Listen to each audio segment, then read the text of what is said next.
down, spin around, pick a bale of cotton. Gonna jump down, spin around, pick a bale a day. Jump down, spin around, pick a bale of cotton. Gonna jump down, spin around, pick a bale a day. Had a little woman, she could pick a bale of cotton. Had a little woman, she could pick a bale a day. She's my woman, she can pick a bale of cotton. She's my woman, she can pick a bale a day. Oh, Lordy, jump down, spin around, pick a bale a day. Jump down, spin around, pick a bale a day. Jump down, spin around, pick a bale of cotton. Gonna jump down, spin around, pick a bale a day. Had a little woman, she could pick a bale of cotton. Had a little woman, she could pick a bale a day. She's my woman, she can pick a bale of cotton. She's my woman, she can pick a bale a day. Oh, Lordy, jump down, spin around, pick a bale a day. Oh, Lordy, jump down, spin around, pick a bale a day. Gonna jump down, spin around, pick a bale of cotton. Gonna jump. Howdy. Good morning. Morning. Mighty nice day. Yes, it is. Mind if I ask a personal question? No. Well, what are you doing up in the tree? Oh, well, the baby bird, it fell out. Have you thought about how you're gonna get down out of the tree? Down? Oh, well, Here, let me help you. I'll give you a little hand. You gotta trust me. There you go. Get your hands off my daughter!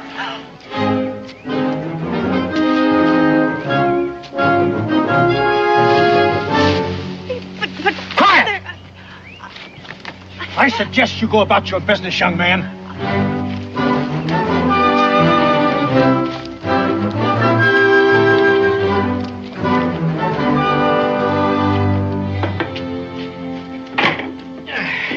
Fair weather friends, that's all they are, every last one of them. Well, Cincinnatus, it's plowing time, and you can't expect farmers... I can't expect a darn thing ever since they passed that blasted whiskey tax. Ever since I emptied that last keg of whiskey, there ain't been nobody in here but females. Ben, you don't suppose they'd repeal that there fool law, do you? Well, I was down to Salem the other day, and I hear folks talking that Congress just might be changing their mind about that there tax. Yeah? Yeah.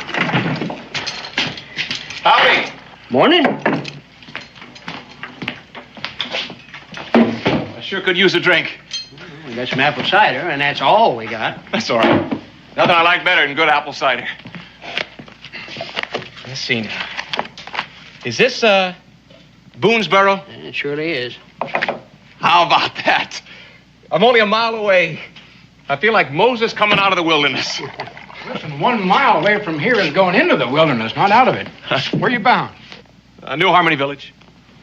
What? You folks new around here? This is my tavern. I'm Cincinnatus. Jim McGill. Mr. McGill. I'm Ben. I Ben? work around here. Have a nut. See, thank you. Now, what were you saying? The new what? Oh, sure. It says right here, the new, Harmony Village.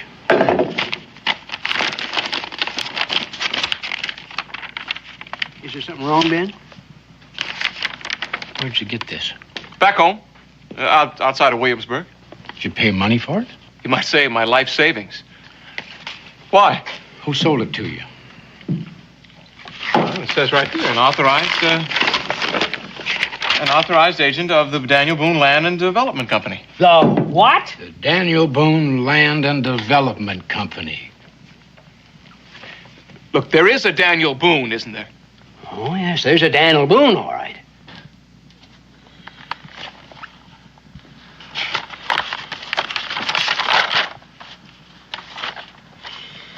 It's a complete swindle.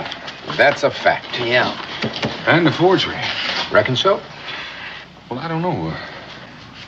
We'll have to do something. We? It's your land and development company. It ain't ours. A friend in need. I don't know what to say, Jimmy. It's just nothing. I've been carrying this thing for a good long 300 miles, Mr. Boone. Been keeping it dry in all kinds of weather, and every time I camp, I read the print clear off the page. You might even say I know it by heart. But look, that's your name, right? Just now that you got a quill around here someplace. Right over here, Daniel. Jimmy, this is my signature.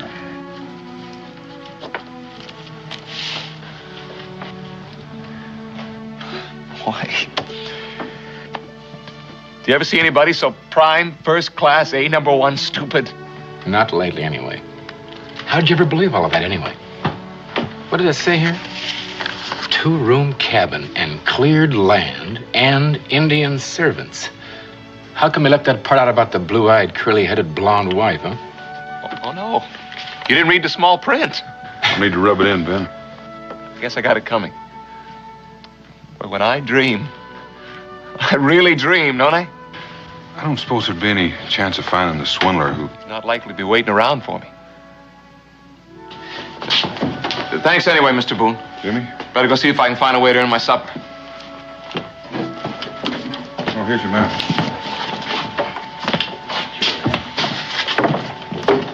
Yeah, that is a strange one, Daniel. Yeah.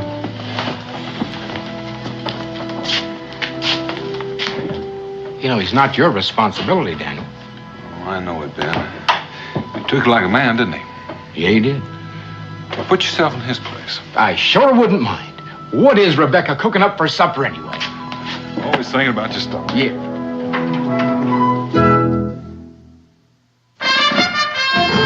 Daniel Boone was a man, yes, a big man, with an eye like an eagle and as tall as a mountain was he.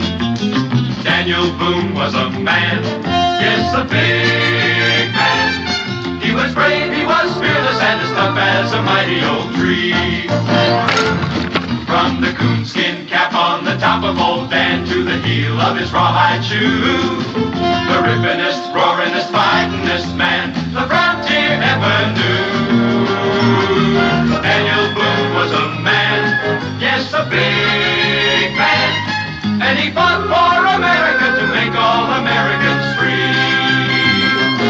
What a Boone wanted to do and what a dream come true was he.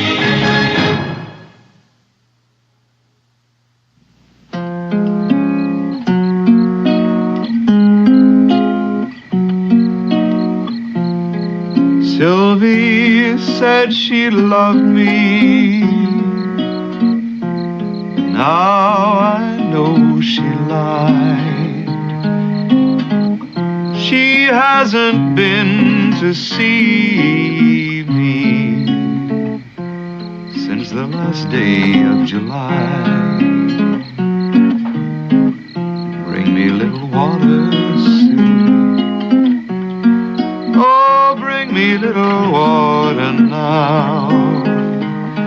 She hasn't been to see me since the last day of July.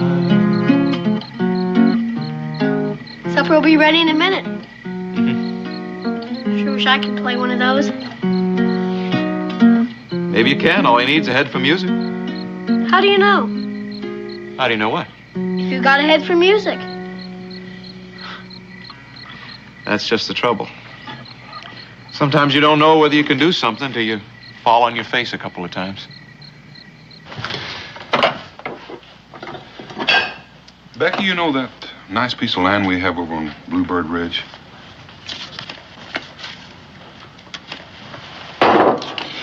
Listen, you're going to have to stop reading my mind. Why, it's my favorite form of entertainment. Makes me itch. Well, you can take a nice bath in the creek on your way over there in the morning.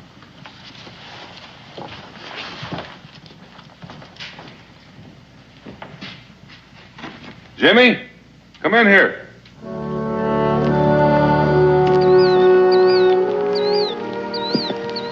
It's good soil, Mr. Boone. A man couldn't ask for any better. And all this. Well, this is about the prettiest place I've ever seen. But I've got no money to pay you for it. The Daniel Boone Land and Development Company. Well, you don't have to pay me right now. You can pay me a little at a time, whenever you get ahead. I'm pretty sure Cincinnatus would give you credit for seeds and supplies. Sure is tempting. Tell you what. Let's go see Cincinnatus right now. No, sirree. I ain't hanging that thing in my tavern, and that is final. I was told you'd seen the light, Cincinnatus. You aren't selling any whiskey, are you? You can just stop that smirking at me, Amos Brown. If I ain't selling any whiskey, it ain't because of your pits of hell. It's because of that dead blame whiskey tax. Well, it's a comfort to know that the Congress is there to place a restraining hand on the arm of the intemperate. If there was one thing I thought I'd get out of all this, is not listening to one of your fool lectures. Now, all due respects to you, Miss Charity, that is one of the finest jobs of sampling making I've ever seen. But this is a tavern, and I am a tavern keeper. And you know what the first job of a tavern keeper is? Have you selected what you want, daughter? Yes, Father. It is selling whiskey. How much? Oh, $1.50. Well, howdy, Cincinnatus. Daniel. How are you? Hey. Jimmy? Amos, Miss Brown would like you to meet your new neighbor, Jimmy McGill. Neighbor? Mr. Brown farms the other half of Bluebird Ridge. Yes, we met on the trail yesterday, but we weren't introduced. Oh, and this is Miss Charity Brown. Do you mean this young man has purchased that land? Well, Amos, we've entered into sort of a long-term arrangement. Well, I guess it makes it all complete. I beg your pardon. Why, just that I found out the prettiest girl I ever saw lives on Bluebird Ridge. Do you have a family, Mr. McGill? A wife? Oh, no, sir. No, I'm by myself. Oh, perhaps, Father, Yes? perhaps Mr. McGill would like to take his meals with us until he gets settled. Since we're his closest neighbors. I'm sure Mr. McGill can fend for himself. Come along, Charity.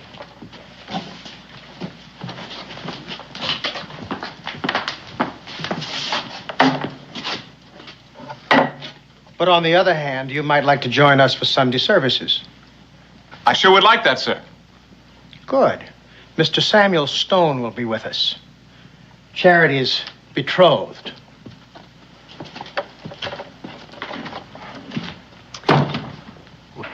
Father, Yes, daughter. why did you say that Samuel Stone was my betrothed? Because he soon will be. But I don't like Mr. Stone. Don't be foolish, child.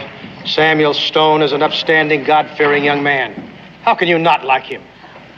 He never smiles. If Samuel isn't frivolous, it's because he spends a good deal of his time wrestling with the devil. Father, Besides, he's a very prosperous farmer. I'm not getting any younger. I will never consent to your marrying anyone who could not take care of you. It's the last promise I made to your dear mother. May her soul rest in peace. wouldn't Mother have wanted me to be happy? I know she would not have liked this unseemly discussion. Yes, Father. Well, there you are. Well, drat that Amos Brown. He left that thing here on purpose. I know he did. That's kind of pretty. Did Charity stitch that? Oh, well, I hope you ain't one of these demon rum folks, too. Oh, no. No, I just think folks are entitled to their feelings. You know, Cincinnati's going to take me about 100 years to pay you back for all of this. I wouldn't say that long, Jimmy. You do a little trapping in the winter like the other folks around these parts, and we'll likely be squared up in a couple of years.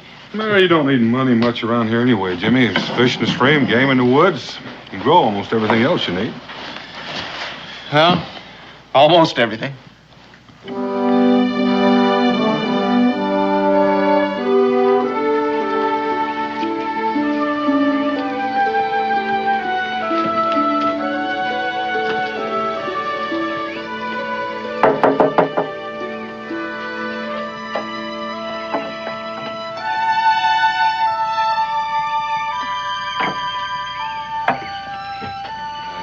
You forgot this. I thought I'd just drop it by. Oh, thank you very much. Mr. Brown, you have a very nice house. Thank you. You seem to be a very sensible young man, Mr. McGill. Why, thank you, sir. So it should be easy to make you see things clearly. Charity is spoken for. But even if she weren't, Well, I take it that that mule is the sum total of your worldly goods. I may not have many worldly goods, Mr. Brown, but I do have a good pair of ears. You all feel free to drop by my house anytime. What house? That's right. Really forgot I don't have one yet. So long. And that, my dear daughter, is that. Unless I have raised you for 17 years to suddenly find that you have become disobedient. No, Father.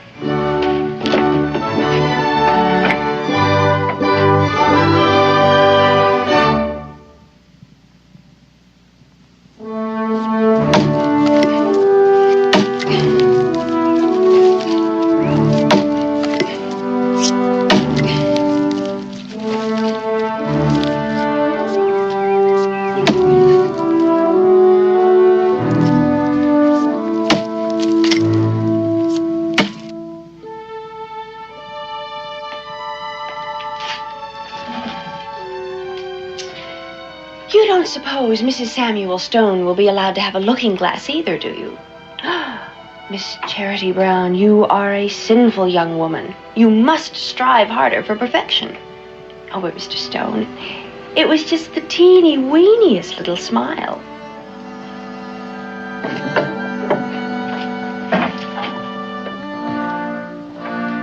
I hope I shall prove worthy of your confidence, Mr. Brown. As you know, I'm always striving for perfection. I'm aware of that, Samuel. And that's why I feel that you and Charity should be married sooner than we discussed. Well, I trust that she hasn't strayed from the path in some way, sir? She is my daughter. But she is a female. And as such, a frail vessel at best. Well, the sudden haste wouldn't have anything to do with the young man who just purchased the other half of your hollow from Daniel Boone, would it? Who can tell what disguise the devil may assume next, Samuel? Now, suppose we work out the details, and then we'll have my daughter join us.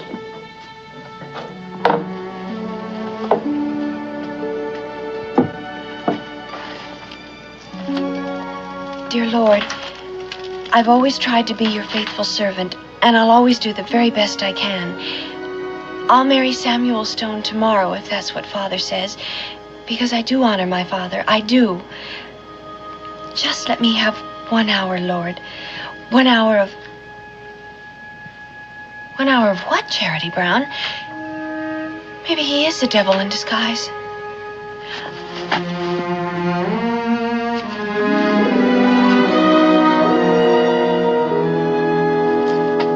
The dowry, of course, will remain the same. I was hoping we could discuss the matter of Mrs. Brown's, may her soul rest in peace, silver. And what did you have in mind? Well, naturally enough, I assumed that since Charity is your only child, that you wanted to bring the silver into her own home, to pass on to her own offspring.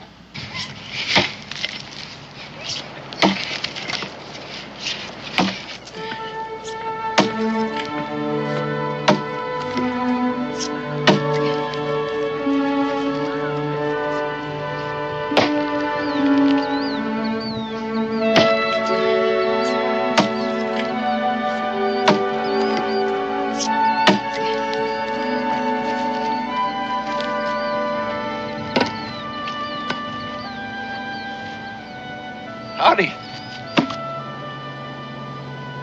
I thought you might like some bread. I just baked it. Wait a minute. Why don't you stay and share it with me? Well, it's not seemly. No, I guess that wouldn't be right. I was just trying to be, neighborly, not familiar. Well, of course. I understand. Out here on the frontier, a person has certain obligations to new settlers, but only so far, don't you think? Well, definitely. Oh.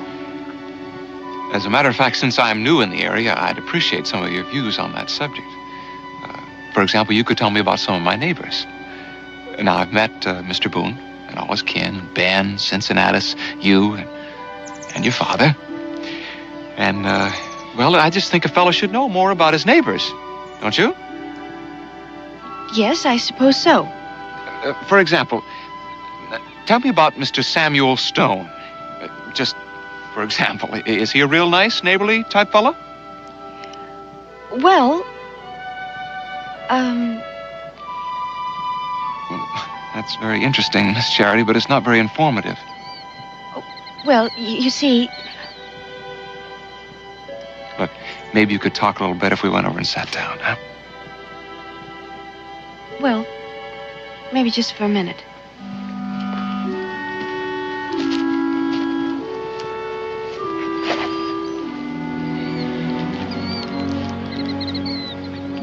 Do you have to do that? To do what? Smile. What's wrong with smiling? That's what the devil does. Everybody says so. What, he smiles? Come on, that's the silliest thing I ever heard. Well, how do you know? Because it just is. Smiling is a perfectly natural thing. It's like grass growing. Why don't you try it? Oh, Father would be ever so annoyed. Oh, come on, just one little smile. I'll thank you to remember I'm only staying here to help you get settled, Mr. McGill. I'll have nothing to do with any frivolity. No more smiling. Well, what were you saying? No, you were telling me about all my neighbors. Oh, yes, Mr. Samuel Stone. Well, Father just dotes on him. You mean on his money? I am leaving right now. No, don't do that. I didn't mean what I said. I just got a little riled up when your father said, when he talked about the sum total of my worldly goods. Well, he's just looking after my welfare. I know, but what about you? I don't understand. Well, your welfare is one thing, but you're another. I still don't understand. Look, if I had a canary bird and I was concerned about his welfare, I probably would put him in a cage, and then I'd be sure that he'd be fed and watered and everything. Now, but if I really cared about that canary bird himself, well, that's another matter altogether. Well, then what would you do? Well, if you were a canary bird, what would you want to do? Sing and fly around? Right. Now you got it. But I'm not a canary bird. Maybe not, but you got some awful pretty feathers. Why don't you take that off? Goodness. See, I told you you could smile. Oh. Please? What if I ran up behind you and just grabbed it off? I'd cross my heart and you'd just disappear in a puff of smoke. You give me back my bonnet this instant, you devil, you. Oh, if you really thought I was the devil, you'd be a little more scared. I am so scared that... Oh, no, you're not. What?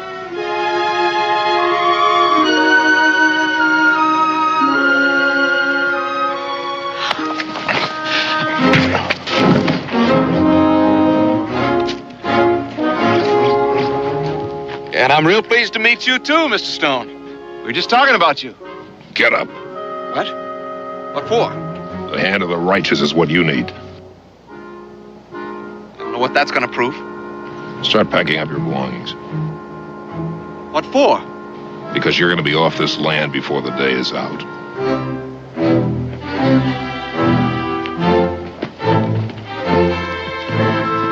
I don't know how you're going to manage that, Mr. Stone.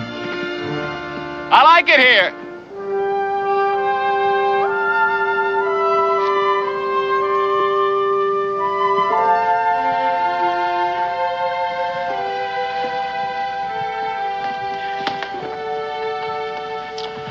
Now, daughter, Father, does it have to be so soon? 3 months isn't too soon, my dear. Have I ever done anything that wasn't in your best interests? No. And have you ever seen Samuel do anything that was unchristian-like? He punched Mr. McGill in the jaw. Well, you have to admit that the provocation was uncommon. I suppose it was. Now, I know that I am the most fortunate of fathers. You could disobey me, That seems to be the way with children these days. But you're a sweet and reasonable girl. Thank you, Father. Now, why do you think I want you to marry Samuel? Because I worship riches? Well, because he is a godly man, I suppose, Father. Partly. But that young man in the woods back there, he too might well be a godly man. I don't understand. It's very simple, really. The wilderness is a killer of women. Hard work, childbearing. Sometimes a settler's wife may often look 60 when she's only 30. It was my struggle against this land that killed your mother. And I've sworn that the same will never happen to you. Now, do you understand? Yes, Father. And will I hear you singing at your work once more? I will try. Good girl. Father, Yes, dear. since it's all been settled, does Samuel have to drive Mr. McGill off of his land? Does it mean so much to you? No, but he hasn't done It's anything. really not your concern, is it, dear?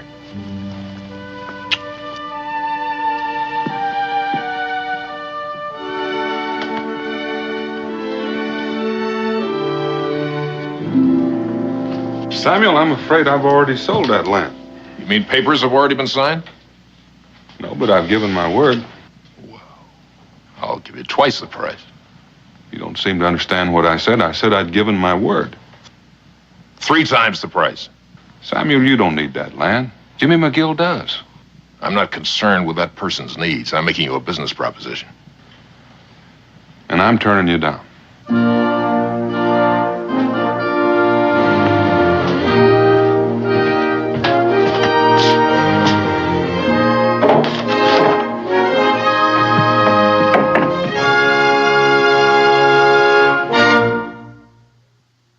I'm going away for to stay a little while, but I'm coming back if I go 10,000 miles.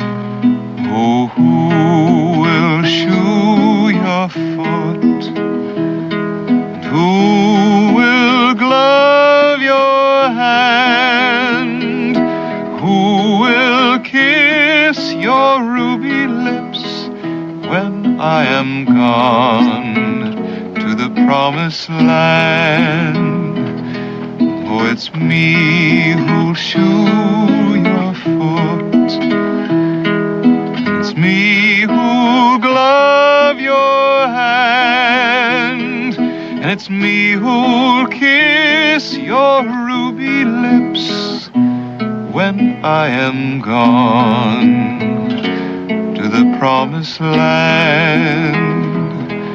I'm going away for to stay a little while, but I'm coming back if I go 10,000 miles. I'm going. Take you 10 years to clear the land at this rate. I know it. Say, just what did you do to Samuel Stone anyway? I kissed Charity Brown on the cheek. Why?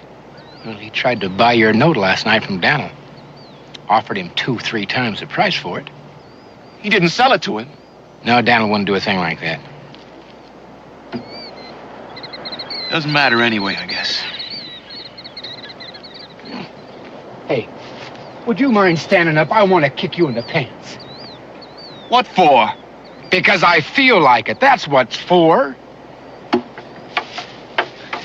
Yeah, I guess I deserve that, don't I? You're darn right. Listen, there ain't nothing standing between you and Miss Charity Brown that you can't earn in 10 or 20 years of back-breaking labor. I better get to work then. Hey, you got another axe? Sure do. Give your hand.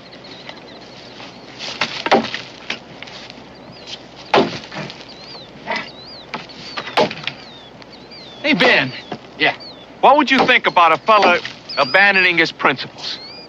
Yeah, it depends on the principles. Well, suppose it was for a just cause. Well, depend on the cause. Not very much help, you know that.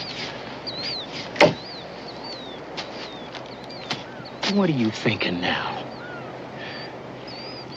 I'm about to break a solemn vow. You want to come?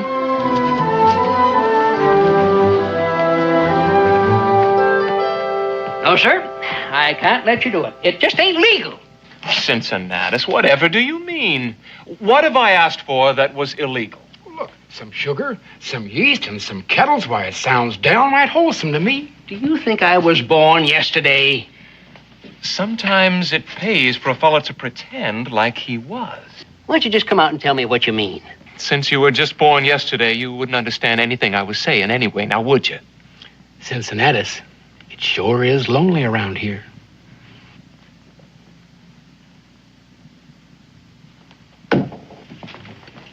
All right. Sugar, yeast, and your kettles. Oh, I didn't ask for that. Well, you never know when an old whiskey keg might come in handy. I ain't got no use for it, that's for sure. I don't know. What do you think, Ben? Oh, they'd be nice to put some flowers in it. Cincinnatus. I'll plant some nice flowers in it, and when they're growing real good, I'll bring it on back, and you can sort of use it to dress up the place. Jimmy, I can't tell you how happy that makes me. Hey,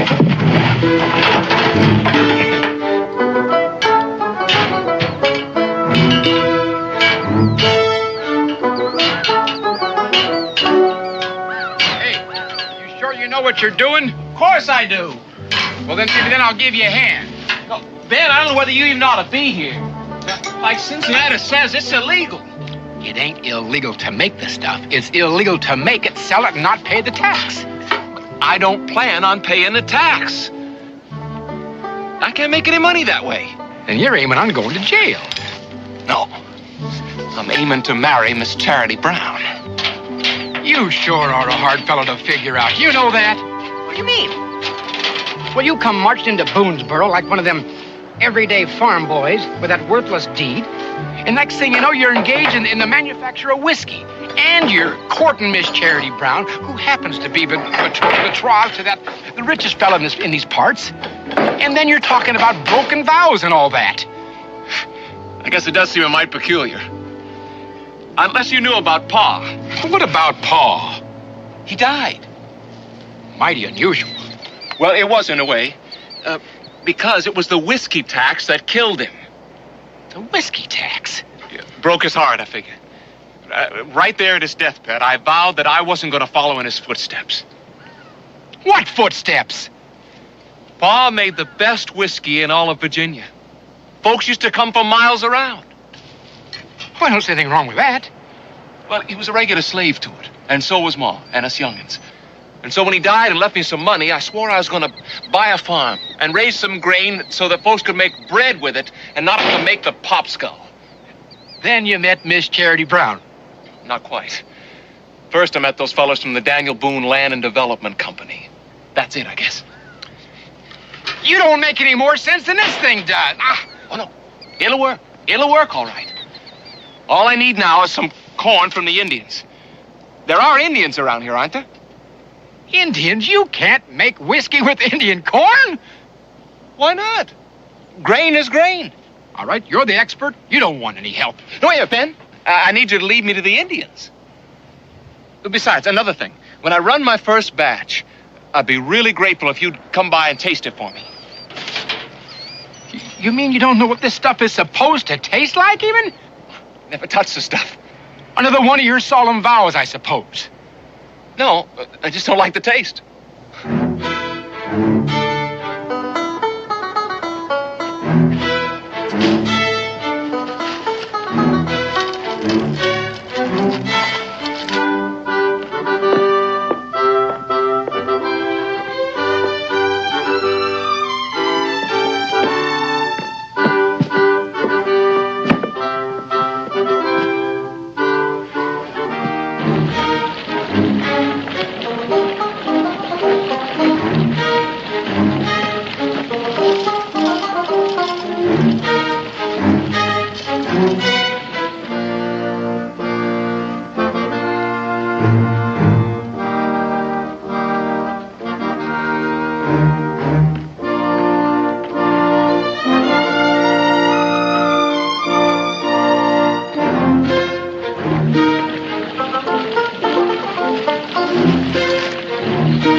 man, I thought you'd never get here. I left word with Cincinnatus 2 days ago. I've been hunting.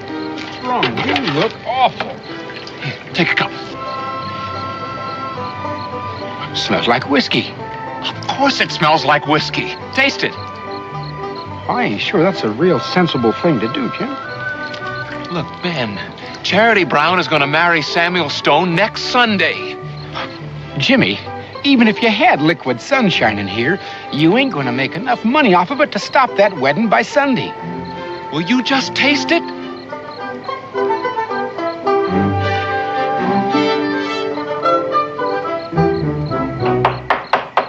Cincinnatus, come on!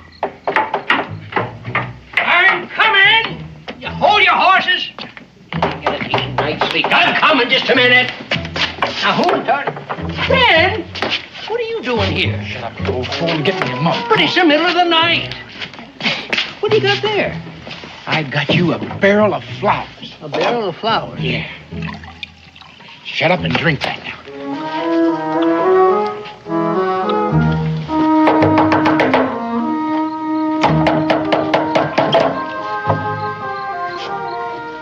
Don't look like it's trouble. Well, there is and there ain't. If you're not too busy, Daniel, we'd like to talk with you a minute. Well, I don't reckon you'd consider sleeping as being too busy. Daniel, just come on over here, huh? It's a mite early, isn't it? More like late than early. I take it's important that I take a drink of this right now. It is.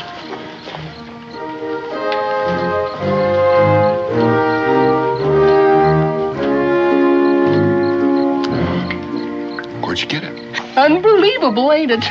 You'll never guess what it's made out of. All right. What is it made out of? Indian corn. Indian corn? I suppose that's possible, but where? Jimmy McGill. Brought it from Virginia. No, he made it right up there on Bluebird Ridge. Himself. And here I thought he was a farmer. Well, he is, but he's got this problem. Then you tell him. Jimmy didn't even taste it. That's right. He hates the stuff. He made it for Miss Charity Brown. Charity Brown? I don't know what you're talking about. Maybe I'm still asleep. Charity Brown? Well, yeah, you know that Miss Charity Brown is going to marry Samuel Stone next Sunday. Well, you know, it's her pa that's again her liking Jimmy. If Jimmy ever had any money, why, her pa might look at things a little bit different. That's the only problem. Jimmy's got no money. That's why he made this still up there in the hill. I see.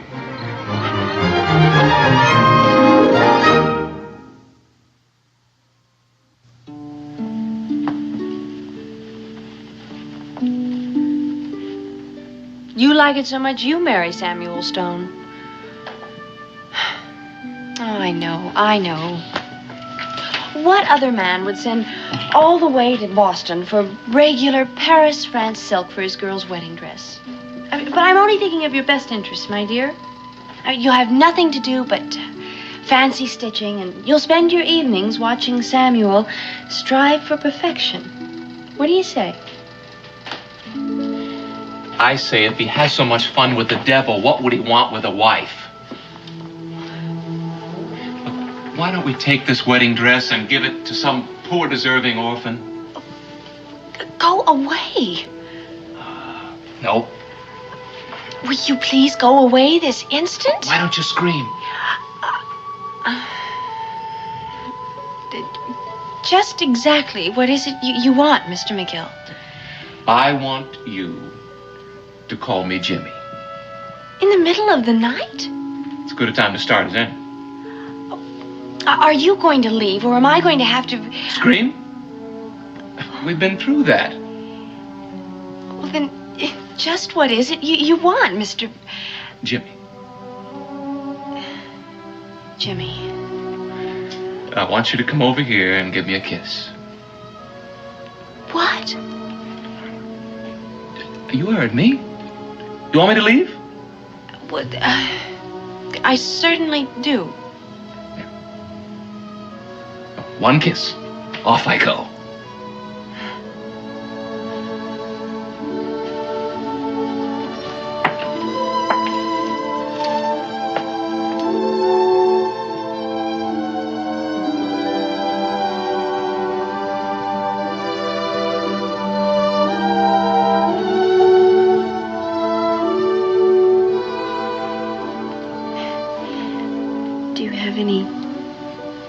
special reason for tormenting me? I only came to tell you that you're not going to marry Samuel Stone on Sunday. What do you mean? Because you're going to marry me. But... Don't worry. By Sunday, I'll be rich. Wait, how are you going to... Shh. Look, do you want to wake your father?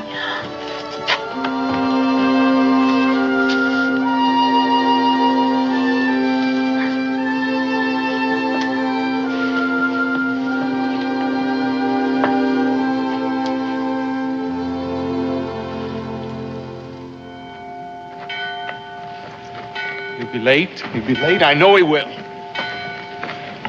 You don't reckon he got lost? Lost? Daniel Boone has been blazing trails clear to Mississippi and further. You don't reckon he's going to get lost going to the next county, do you? All due respects, even Christopher Columbus got lost. Don't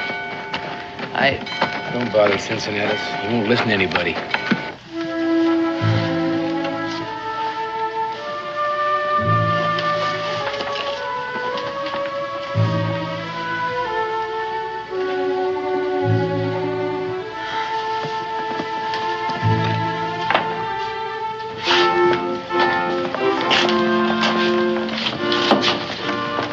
I can't wait much longer, Mr. Stone. I'm sure they'll be along directly.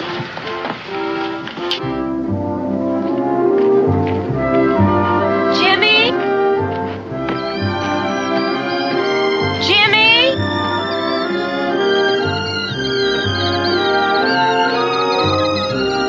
Jimmy?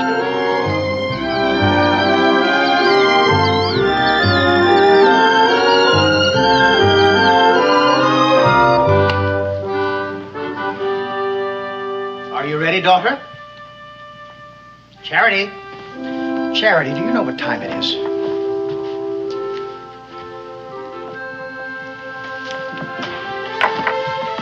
In heaven's name, where have you been?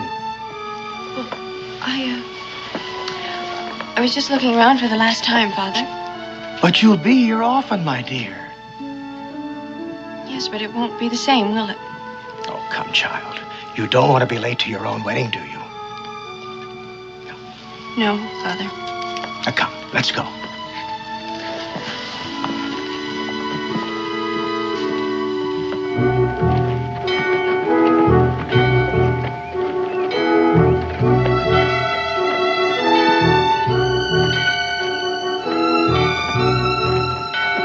Oh, no.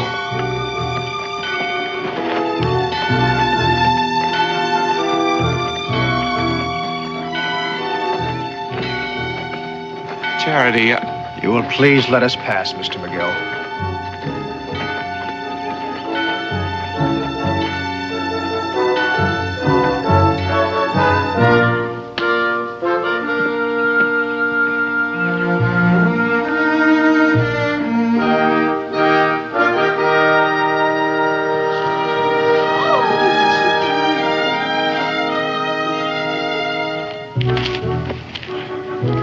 It just ain't like Daniel.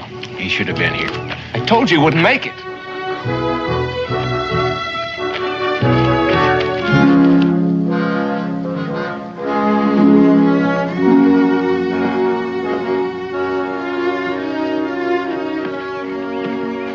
Do you, Samuel, take this woman, Charity, to be your lawful wedded wife, to love, honor, and obey, in sickness or health, till death do you part? I do. And do you, Charity, take this man, Samuel, for your lawful wedded husband, to love, honor, and obey, in sickness or in health, until death do you part? I do. If there be any man here who knows any reason why these two should not be joined together in holy matrimony, let him speak now, or forever hold his peace. Excuse me, Reverend, for breaking in this way, but well, I think I have something to add to this occasion. Who's that man with Daniel? I don't know. You know a reason why these two should not be joined together in holy matrimony?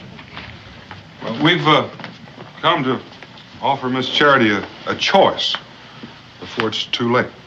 I'll thank you, Daniel, to state your business at some other time. Well, I'm afraid some of the time won't do, Samuel. This is Thaddeus King, Reverend. He's the man with the choice. Well, I have come to ask for Miss Brown's hand on behalf of a young fellow who has recently come into a considerable fortune. I fail to see why another man's fortune is good cause for discontinuing this wedding. I am Miss Brown's father, Mr. King. Perhaps you should explain yourself to me. I'd be delighted, sir. The young fellow in question has yearned for your daughter from afar, sir. And as I understand it, she has not found him lacking in qualities.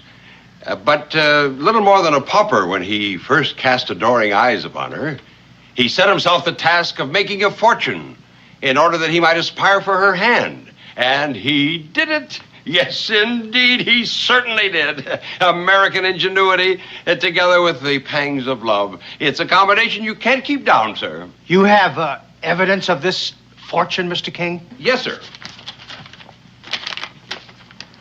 Well, it's difficult for me to believe that such an amount can come to such a young man in such a short length of time through honest activity. Precisely how did he come about this money? Well, it is complicated, sir. But simply put, he has invented a new use for Indian corn. And as a grateful manufacturer, this is the least I could give him in return for the recipe, for the patent. Well, I don't know. Father, isn't it better to be rich and happy than rich and miserable? What'd you say, Jim? Short prayer.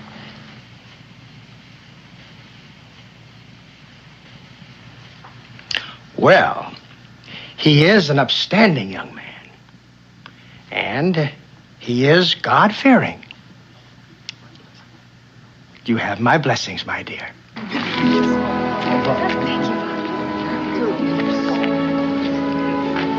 Samuel, I'm sorry.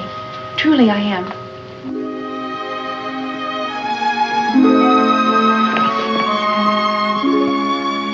I'm sorry for what I said, Mr. Boone. What? Well, about Christopher Columbus.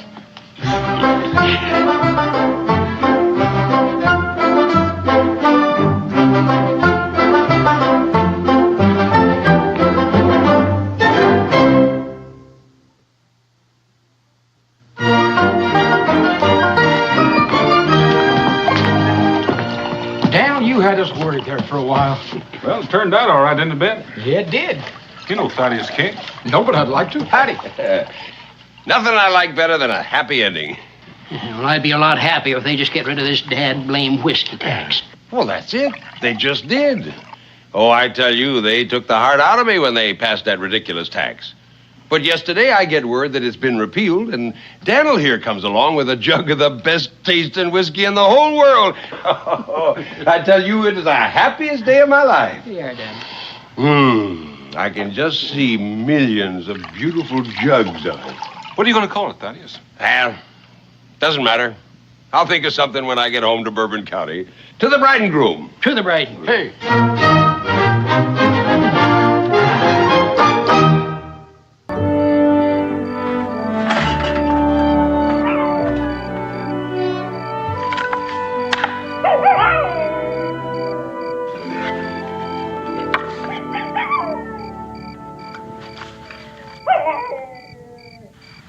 Boy, sure is improving. I wish he'd spend as much time on his schoolwork as he does learning to sound like some animal. That might come in handy someday. You never can tell. How'd it sound, Pa? Well, it's still sounding like the wolf has only got 2 legs, but it's sounding better. Did it scare the horses? Nope, but when I answered you back, I didn't scare them either, so don't feel bad. I reckon they knew it wasn't a wolf because they couldn't smell one. I reckon so. How long till we get home, Pa? Israel, for about the 10th time. 2 more days if we don't lose a wheel or something. We only got 2 more nights of camping out. I hope we only have 1 more night of camping out. If we're not going to camp out tomorrow, where are we going to stay? Well, Fort Howard, if the Colonel's got someplace for us to stay there. Shucks. What do you want to go there for? For one thing, your mother would like to sleep under a roof for a change after camping out for all week. I thought you liked camping out, Ma. I enjoy it now and then. But I wouldn't recommend it as a way of life. Are there going to be any kids for me to play with? Well, I doubt it. But I expect you'll survive one more day without somebody to entertain you. And why don't you take this little pot and run down to the creek and get some water so the mom can start cooking? Sure, Pa.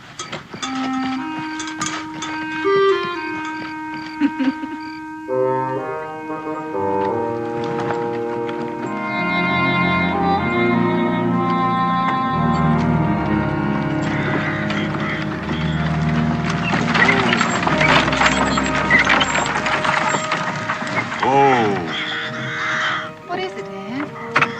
It's hard to tell.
Put that rifle down.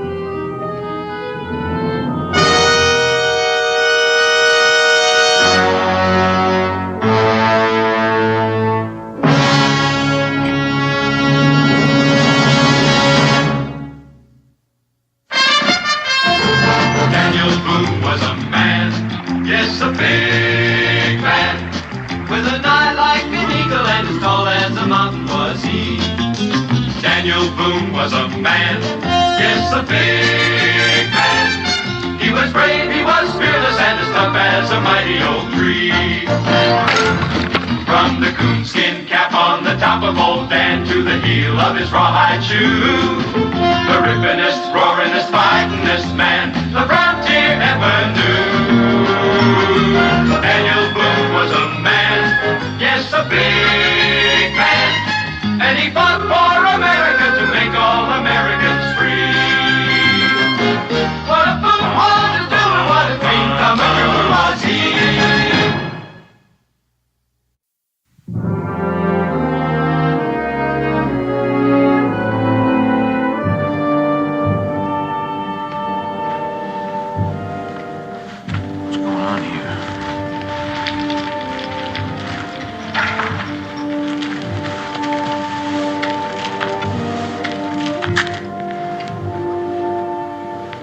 Where'd you come from?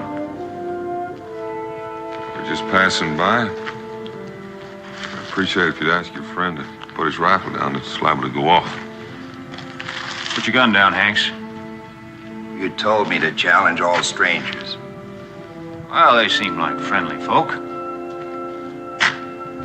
Put your gun down, that's an order.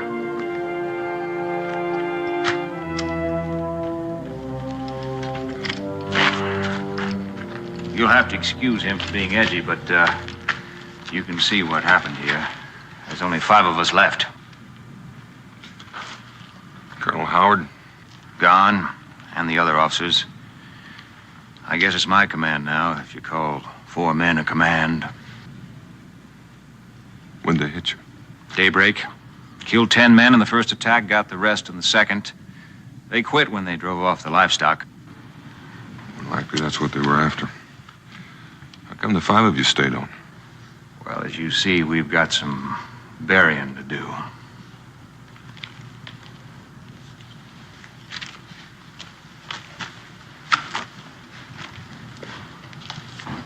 Shawnee. How can you tell? By the fletching on the shaft. Seems like you know their habits. I do.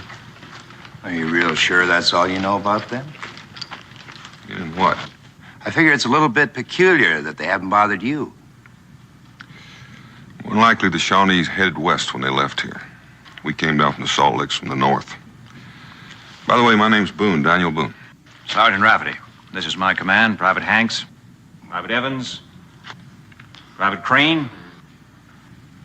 That's my brother, Michael Rafferty. I'd like you to meet my family. Fun. Rebecca. My wife, Sergeant, and my son, Israel. Pleasure meeting you, ma'am. Son, you figured on spending the night, Mr. Boone? That was our plan. Well, we'll try to make you as comfortable as possible. Thank you, Sergeant.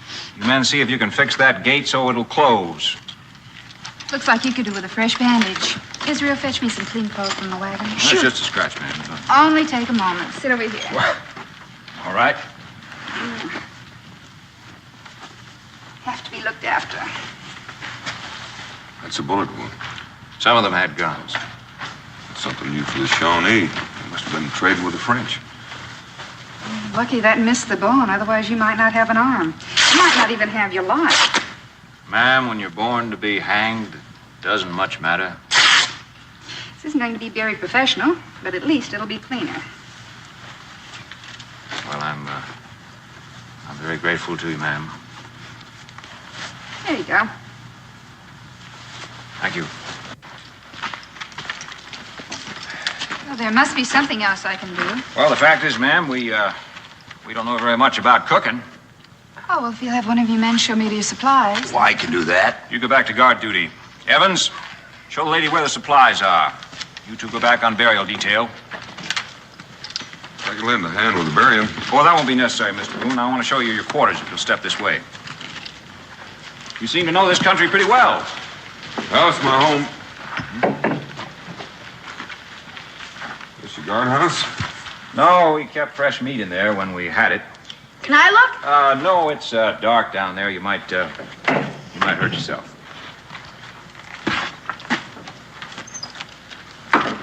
Israel, fetch some wood. Yes, ma'am. Sure am looking forward to that home cooking, Mr. Boone. It's been a long, long time. Well, when we get to Boonesboro, we'll send some relief back to you. Thank you very much, but hopefully we'll be on the trail ourselves tomorrow morning. Well, you're welcome to go as far as Boonesboro with us. Might just do that. I'll think about it. Those are your quarters over there. I hope you'll find them suitable. Well, thank you. I'm sure we will. Better tend to the horses first.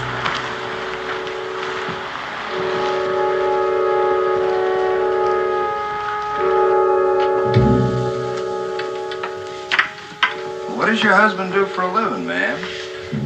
Trapping, mostly. He's a guide and a surveyor. And sometimes he does a little scouting for the Army. Don't sound like he gets home very much. Not as often as I'd like. Well, there's no reason why a woman pretty like you are should be lonely. That's not what I said. I figure you got other notions than what you're saying.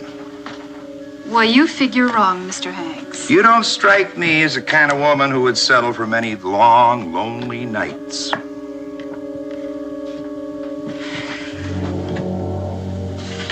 You're in my way, Mr. Hanks. Now, Willie's the name. If it was me, I'd let those traps rust. And you'd love every blessed second of it.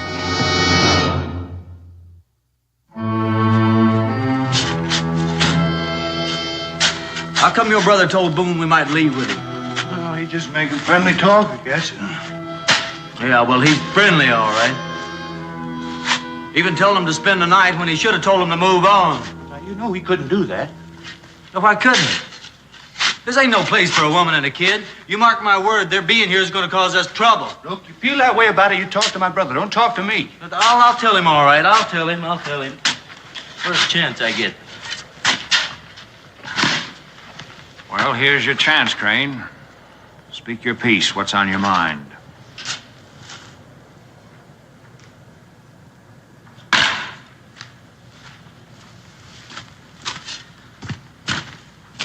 About Boone. What about him? Well, you're getting friendly with him, even telling him he can spend the night with us. What do you expect me to do? Drive him off at gunpoint? Well, you could have got rid of him some way or other. No, you ask him in. I'm surprised you didn't tell him what we're after and then offer him a share of it. Are you through, Crane? Yeah, I'm through for right now. You're through from here on in. From now on, I'll decide who's thinking, talking, or asking for the 5 of us. Is that clear? Suppose you tell me why I can't do my own thinking. I'll tell you why. Because you haven't got the brains to pour water out of a boot if the directions were on the heel. Now get back to work. Sergeant, you've been ordering me around real good the last year or two. Now, that shoulder board don't mean nothing to me no more, so don't you tell me what to do. Get on your feet, soldier. Now, do we understand each other? All I'm trying to say is that all of us agreed not to leave here till we got what we were looking for. Who's leaving? Well, you told Boone. If we don't find what we're looking for by tomorrow morning, Boone can leave and we can make some excuse to stay. And have live witnesses. Witnesses? Witnesses to what? All Boone knows is there was an Indian fight here. You don't think he'll get suspicious if he stays around? He'll be more suspicious if we don't let him stay. Find anything? Did you find anything, Crane? Heavens, what are you doing here? You're supposed to be guarding Boone's wife and the boy. Well, Hanks is taking care of things there, Sergeant. I just want to get back to my duty. You left Hanks alone with the woman? She ain't alone, Sergeant. The kid's with her. Since when did that ever stop Hanks? Now, who's right? Didn't I tell you there's going to be trouble? I told him there's going to be trouble. I just told him that. Dig! Come on, Crane. Let's get out of here. Will this be enough? Yes, son, that's plenty.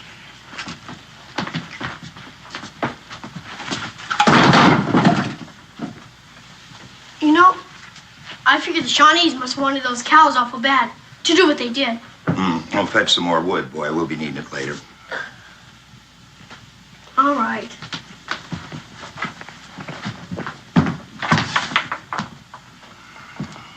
Well, ma'am, this is going to be quite a supper. Fresh biscuits. Thank you, ma'am. Private Hanks, I'd like to have a word with you, please.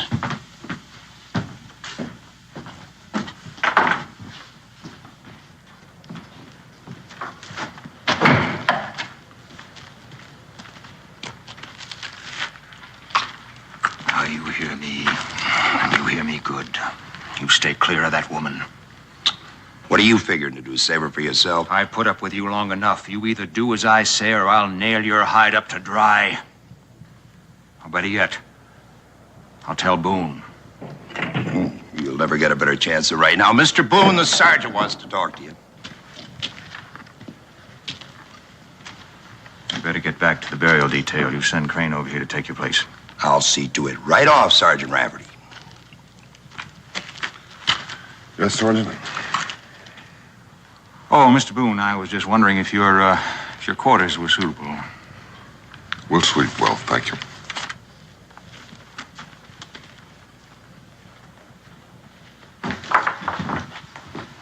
Oh, it's you.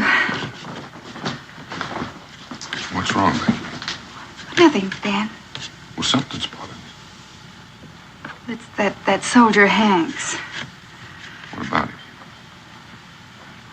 Nothing really. It was just his manner. Maybe I better have a talk with Mr. No, Hanks. Dan. I'm probably just being foolish, and I don't want to cause any trouble. Please. I bet you all get medals for saving the fort the way you did. Yeah. Sergeant Rafferty should get a special one for being wounded. Oh, yeah, probably will. Those Shawnee arrows sure are hard to pull out. Did he do it all by himself? Yep. That's just what he did. I saw my pa do it once. Really? Uh-huh. Well, see you later. I gotta deliver the wood. All right, goodbye now. Ow. They're not ready yet, Dan. Thanks for telling me.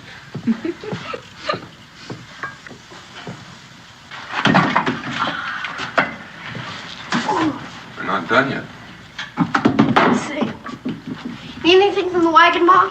No. You can get me a bucket of water. Oh. Dan, will they be finished with the burying by morning? Imagine so. Why? Nothing, except I'll be glad when we leave. We'll be leaving whether they're finished or not.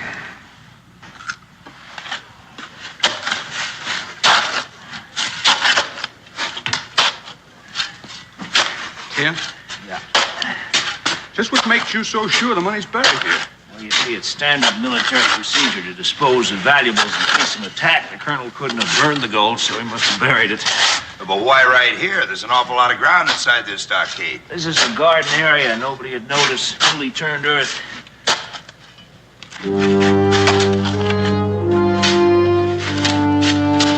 Watch it.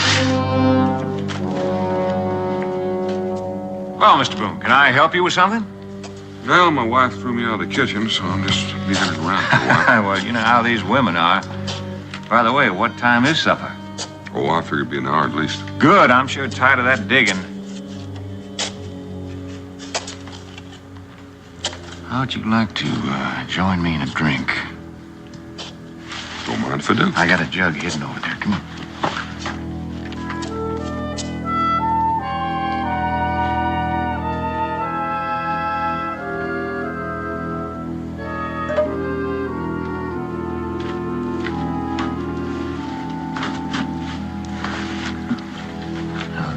Jug of prime spirits.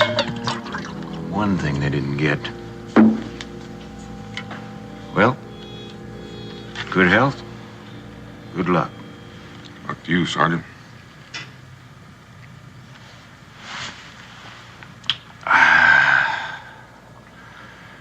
Well, frankly, I feel I've already had my luck, considering I'm still alive. I was wondering about that. How many Shawnee were there? Who knows? They were coming over that fence so fast, couldn't tell. 100 or more, at least. The 5 of you managed to stay alive? Well, I don't know that either, except there was so much smoke from the fires. It was half dark. After they killed the colonel, we went over to the barracks there and decided to fort up there. Indians were so busy looting, they didn't pay any attention to the barracks. We just laid low. As luck would have it, they left before they burned us out. I never want to see anything like that again. Sure, I've been looking forward to this, ma'am. Hope you enjoy it, Sergeant. Thank you. Thank you. Looks good, man. There you go. Israel, I want to see you finish every bite on that plate. Yes, ma'am. You like your biscuit? Mm-hmm.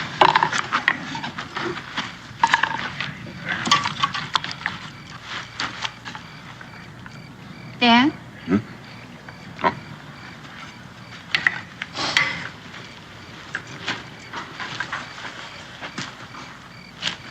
Something bothering you? I'm not putting my finger on it. Yet you're still bothered. You ever notice how we're never alone? I don't mean just now, but there's always somebody nearby. Well, if it bothers you, why don't you ask them? For the time being, I just assumed they didn't know that I'd noticed. I'll get some coffee.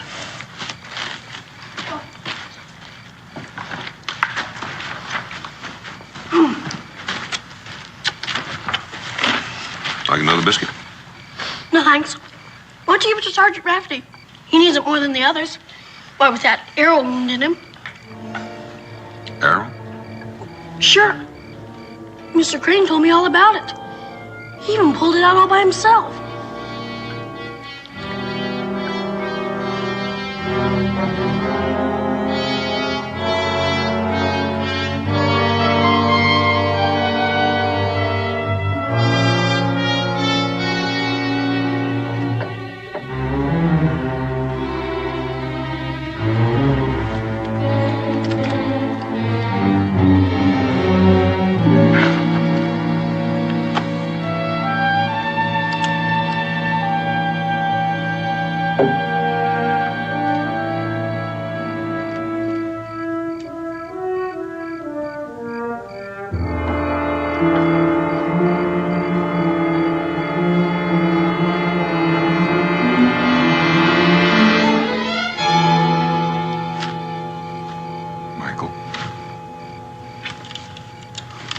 What are you doing out here? Why don't you get some rest? I can stand guard if you want. What are you doing out here? Well, I just keep wondering if those Shawnees are going to come back. Oh, you don't think they're apt to do that, do you? I mean, I heard they wouldn't fight at night. Why are you standing guard? Well, I'm just carrying out orders, sir. Oh, Mr. Boone, if I was you, I'd step back inside there. I reckon the sergeant's just concerned about my wife and son. Yes, sir, he is. He's concerned about him. I mean, that's why I'm posted here, make sure nothing happens to him during the night. Your brother's a very thoughtful man. Night, Michael. Night.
Come on, Creek, keep digging.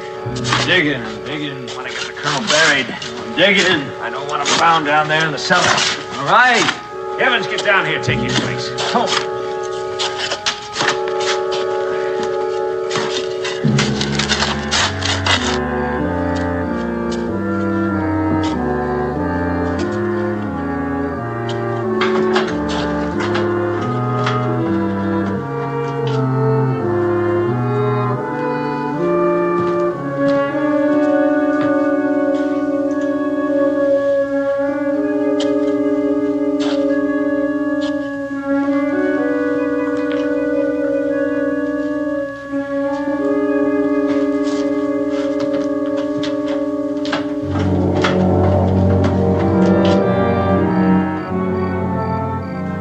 Now you know, Mr. Boone. Why did you have to be so curious?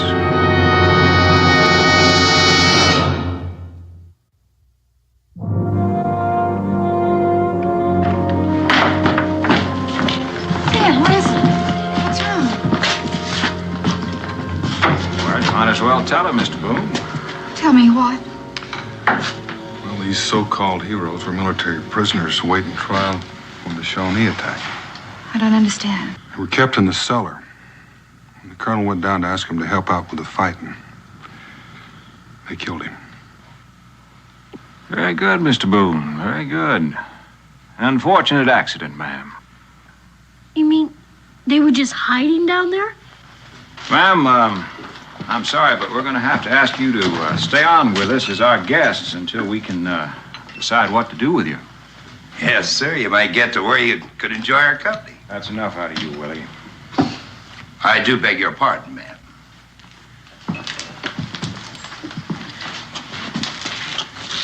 If we don't get back to Boonesboro soon, they just might come looking for us. We have no desire to stay here very long, Mr. Boone.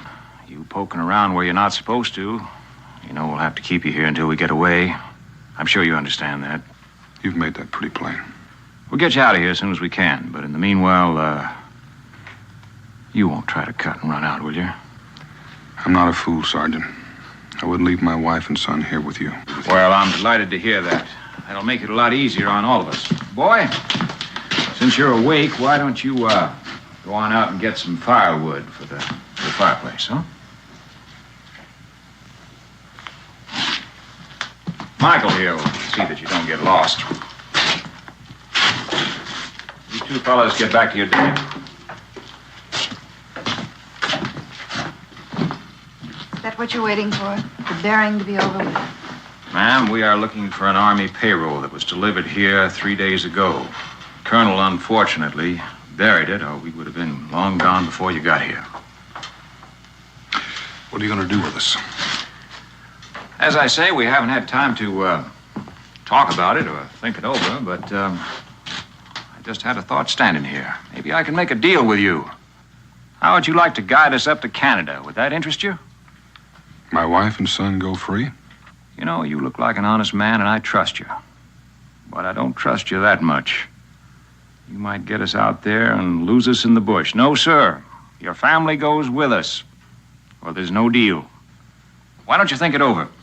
You'll have to excuse me because we have a lot of work to do now.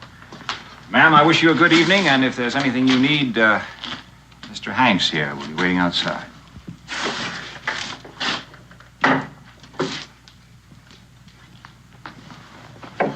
Dan, what are we going to do? Well, time's on our side until they find that payroll.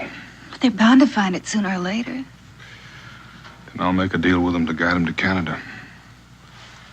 Unless I think of something in the meantime. You asked me, it ain't hid back there. What ain't hid back there? Don't worry about it, big ears. You just get some more wood. All right, soldier man. I think I'm gonna take me a look in that direction. All right. Come on. You're just getting lazier and lazier. You can help. What's the matter, boy? I heard something in the pile. Might be a rattlesnake. Oh, you thought you heard a rattlesnake? Oh, that's funny. I didn't hear any rattlesnake. Being as late as it is, and chilly, they don't rattle too loud. Wait, you sure you maybe didn't find something else, huh? No, honest. Big old rattlesnake, huh? Well, Hey, you better watch it! where'd you see that? Don't put your hand in there! Look out! Boy, you go get somebody to help me. I've been bit. You stay here. Don't move a muscle. I'll get my paw. Hey, boy, we're set to get some wood. Where is it? Private Rabbit, you got bit by a snake. I gotta get my paw. Now, don't lie to me. You get on back and do as you was told. Honest, now let's go! Hanks! What is it, Israel? Private Rabbit got bit by a snake paw. You gotta help him. Come on. Help me. Please help me. I've been hurt. Evans, get some coals. We'll burn the poison out. I've been hurt. Let me have a look. Can you help me, Mr. Boone? Just take it easy, Michael. You're gonna be all right. Somebody get me a knife and fire it. I got one. Israel, get me a stick. Arms getting numb. Well, you better hope it stays that way. Hurry up with that knife. Coming. Sergeant, hold this stick. And hold him steady till I get through testing.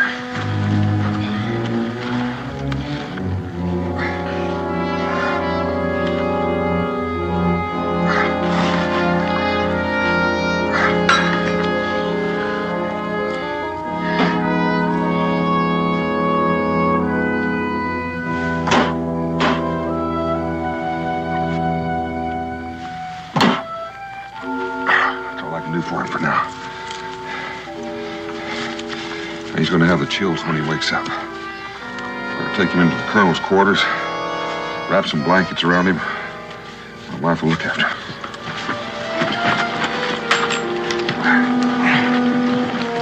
You saved my brother's life. You didn't know him anything? Didn't matter for anything. Man needed help. He was going to die. Sure. Paul once fixed the broken leg of a Cherokee that was after his furs. Now they're best of friends. You have my thanks. That's all. Let's find that snake before he strikes somebody else. Sure.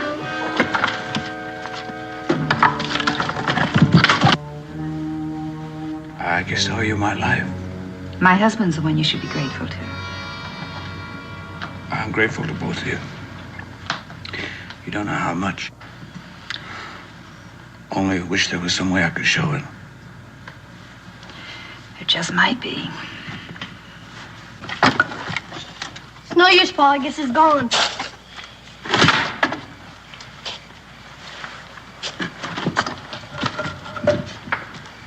Israel, Yes, Paul?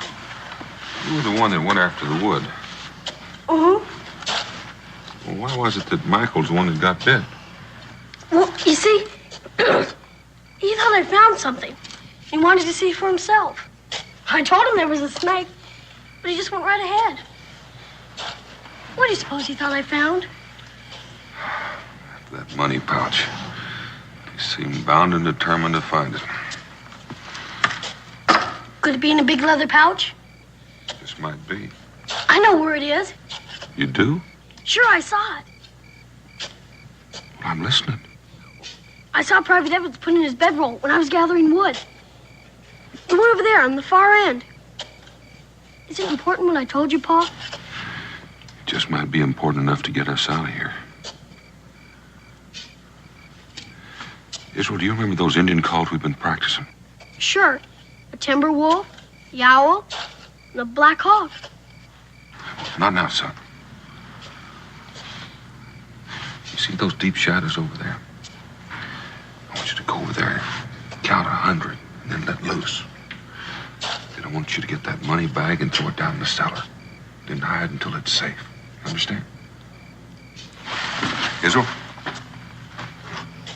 You're a good man.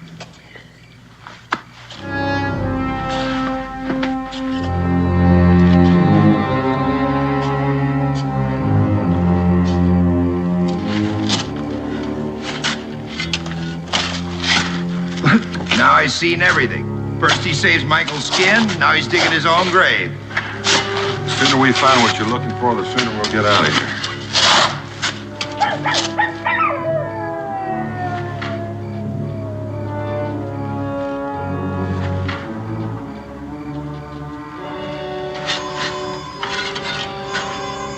What is it? Could be the Shawnee have come back. Man on the stockade, you come through, Boone.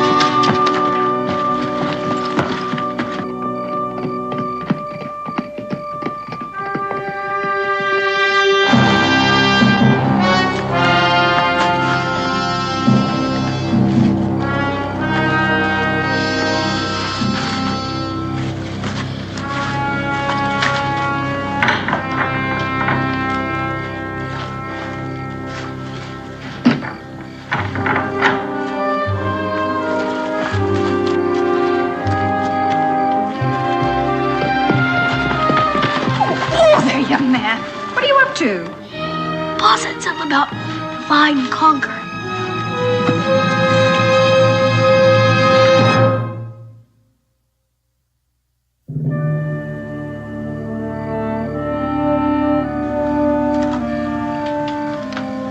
I didn't see nothing. I don't see nothing either. That's because there's probably nothing to see. What would be your opinion, Mr. Boone? What about those noises we heard? Boone is in on this. That makes sense, Sergeant. He was with us the whole time. But the boy wasn't. And he knows Indian ways like his pa. What do you hope to gain by that? Let's find out. You get the boy up here. Get back to work. Evans, you get back to your digging.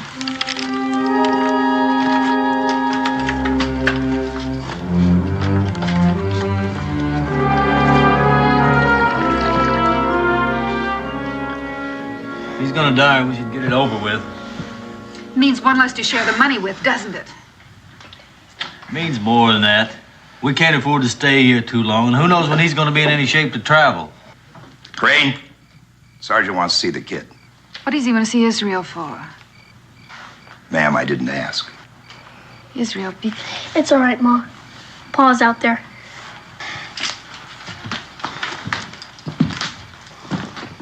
How's he doing? No change that I can see. I'll take over here. You go on out and help Evans with the digging.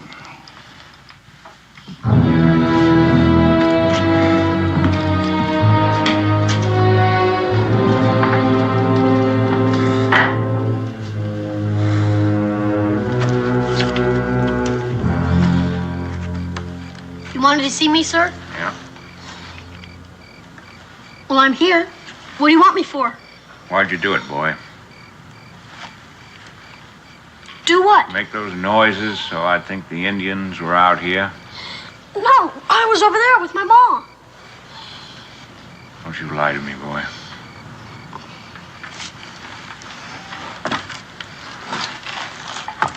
Since you are an Indian expert, Mr. Boone, maybe you could stand up here for a little while. Anything you say, Sergeant. Yeah, well, you stay put. I'll be watching you.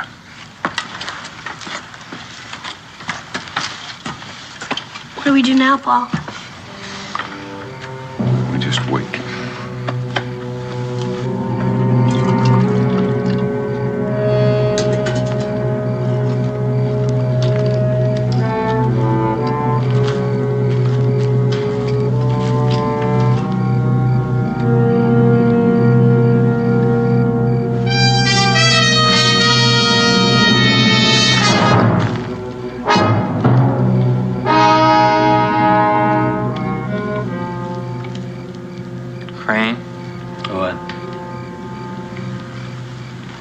How long you been here? Not very long. Why? What'd you do with it? Do with what? What you took? What I took? What do you mean what I did? I didn't take anything. Well, that don't make sense to me, Crane. Cause my left ear is underneath my bedroll when I come back. It's gone. Well, just suppose you tell me what you're looking for, and maybe I can help you find it. Now you know what I'm looking for. Crane, now I'm gonna blow your head off, so you might as well tell me where it's hid. Have you gone out of your mind? Put that gun down. I see what you want, Crane. Now you tell me where it's hid, and maybe we can share it. Oh, the payroll, huh? So you've had it all the time. You ought to know, Crane. You stole it from me. Well, I didn't steal it. I didn't even see it. Well, if you didn't steal it, who did? That's a good question, Private Evans.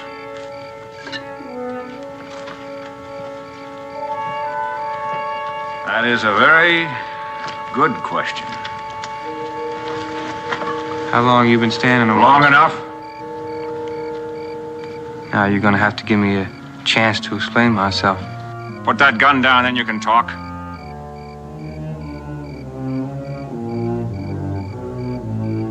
Yes, sir.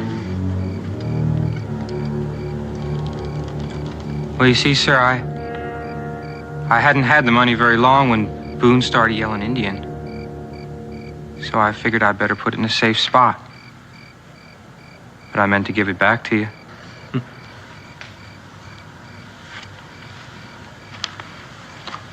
Are you expecting me to believe that?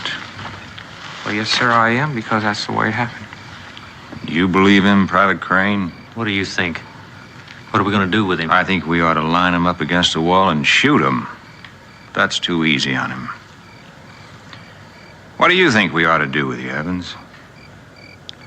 Well, I don't think you should do anything to me, sir. I never meant to steal the money. Evans, you are a liar and a thief. Let's shoot him. I'd like to, but we're going to need him later. Well, then we'll shoot him later. That'll be one less hand dipping in the pot anyway. But we still don't know where that payroll is, Sergeant. We'll find it. Well, I didn't take it. So that only leaves Hanks and your brother. They didn't take it either. Well, who did? That's a good question to ask Mr. Boone. Boone? Come down for a moment. I'd like to have a word with you.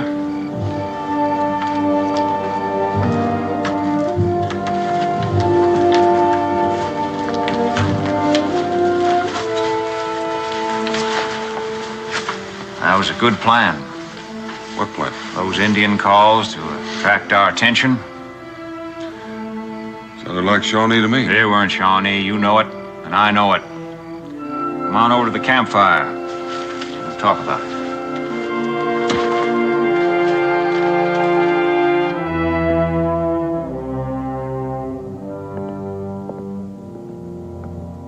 There you go, Michael. Thank you, ma'am. Well, go on. Well, we took an oath. I mean, man doesn't like to go back on his word. Oh, your brother's a smart man. hiding behind you when he knows you all might be pardoned if you turned him in. No, I never said he did the killing. You don't have to. It's quite obvious from the way he acts. No, he didn't do it. He didn't. It was Hank's. Well, Tim got himself shot trying to stop him.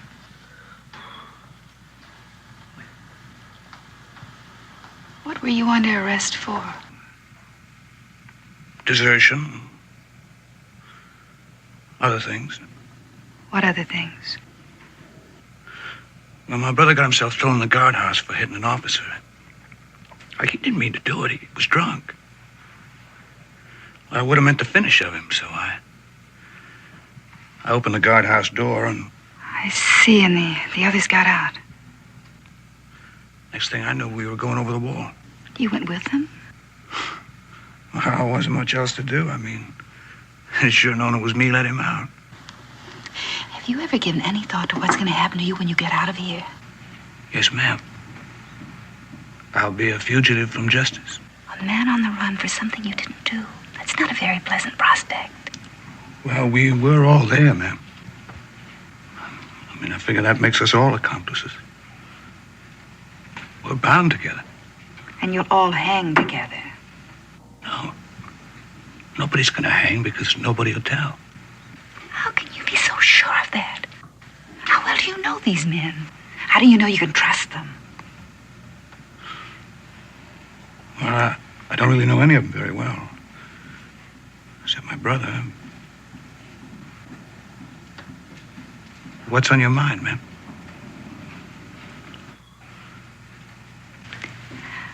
I'd guess the court would grant immunity to anyone who would testify against the guilty one. And there might be a reward for the return of the money. No. No, it's too late for that. It's too late for me even to help you. Even if I wasn't in any shape to do it. Michael, you can talk to them. Maybe one of them. I could talk to my brother. He's the only one who... You ain't gonna tell anything to anybody. Figured to play on his sympathy and his gratitude, didn't you?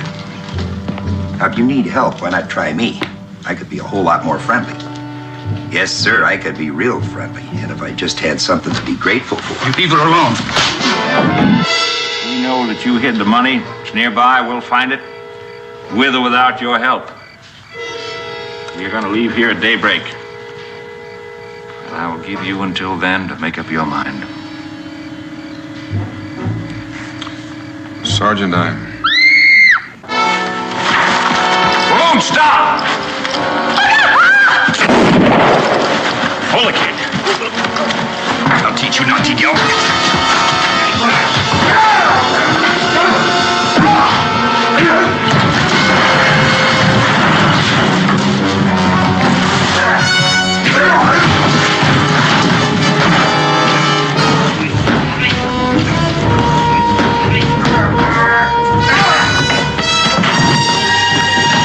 That's enough, Boone.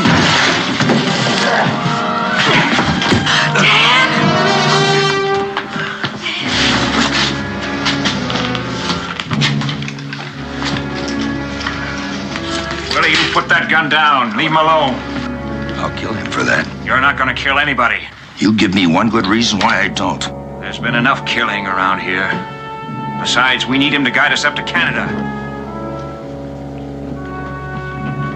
I'll kill him when we get there. Stay here, boy. Becky, are you all right? Did they hurt you? No, they didn't hurt me, Dad.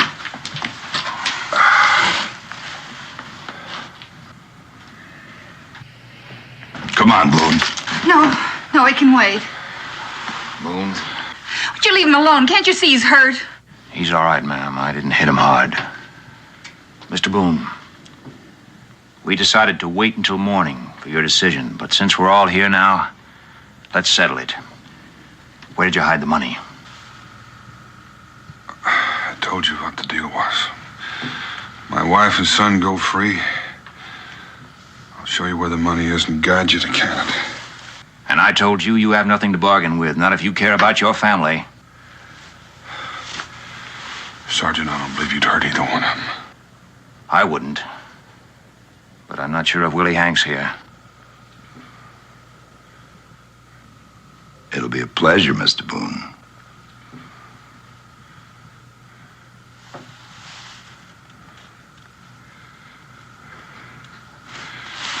Money's in the cellar. Crane, check the cellar. Leave the boy. Sergeant, I'd like to ask one question. Go ahead. What guarantee do I have that my family won't be harmed once we get to Canada? Speaking for myself, you have my word. What about Hanks and the others? You'll have to talk to them about that.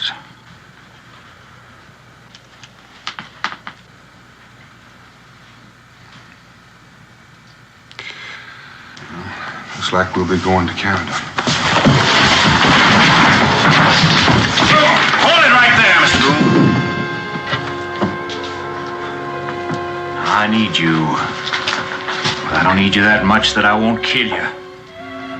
You won't do that either. You've already fired that once, remember?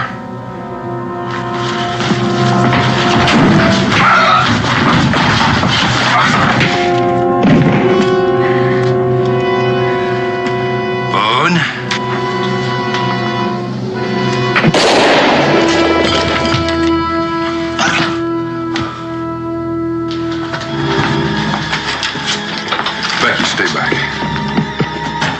What happened?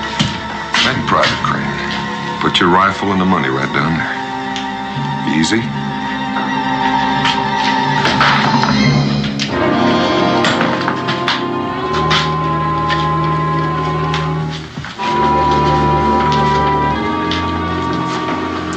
Jim?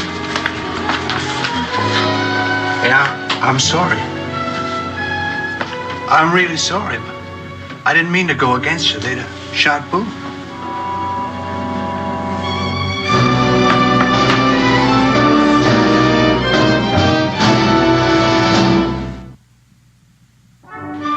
I'll be so glad to get home. There's two of us. Just think we've only been gone a week. Some weeks longer than others. This is one of the longest I can remember. How you doing, soldier? Just fine, Mr. Boone. Thanks to you. Well, I'm the one that owes the thanks. Hanks had me dead centered. Mr. Boone, you think the courts will go easy on my brother? They will if I have anything to say about it. And he will.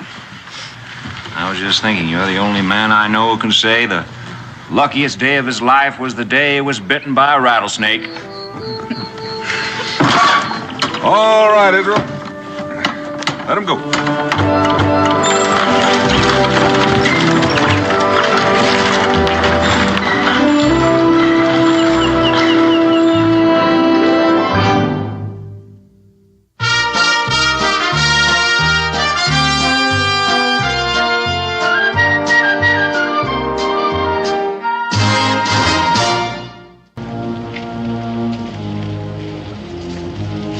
Apples, cycle pears, first red plum tree this into Kentucky. Look at it now. Can old Trader Beasley really help us? I mean, the squirrels eating all our crops this way. Well, he better. Taking the same money from a lone, lorn woman he takes from the rest of you. But if he succeeds, Mrs. Jones. Well, it's been my experience that he usually does. Most times by some outrageous means. Well, what in the blue blazes is that caterwaul? Well, that's a Pompagano spirit song.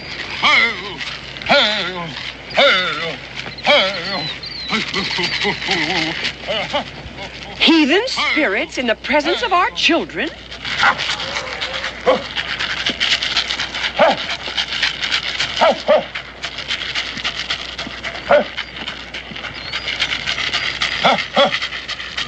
You know what must be done. We visit every house. Take positions and I will start the sacred hymn. Brother Bingham says he wishes him with that imaginary bear here. Bingham, Mr. Dobb is that bear that got wrote up in the good book for eating the boys that bothered the prophet Elisha. Mr. Dobb doesn't take too kindly to being referred to as an imaginary bear. I think we do better in the eyes of the Lord to suffer in humility than to accept the aid of a heathen. And you would if you could see my sorghum patch. Well, it do seem that when the Almighty sends a plague, he ought to rain somehow to get us shut of it. You Hines boys ain't got a piece of property worth the almighty two plague.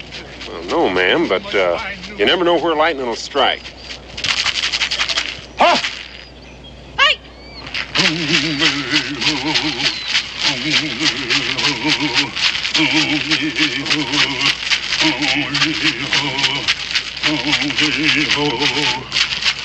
Little one of the brown squirrel clan, you have built your home in the orchard. You must find new home. Do you know what he is up to, Dan? I think I do. We visited every house. Bang of the bobcat clan, bang in the darkness, is coming to your homes. You must flee. You must flee. Be gone, squirrel. Be gone.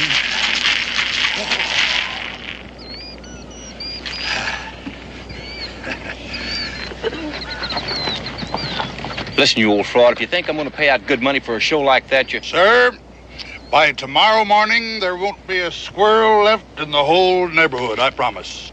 Well, how can you be sure? Oh, it's just plain everyday witchcraft. Saul calling on the Witch of Endor couldn't be more sacrilegious. The only way he could get in touch with the good Samuel, if I recall my scripture. Oh, blasphemy!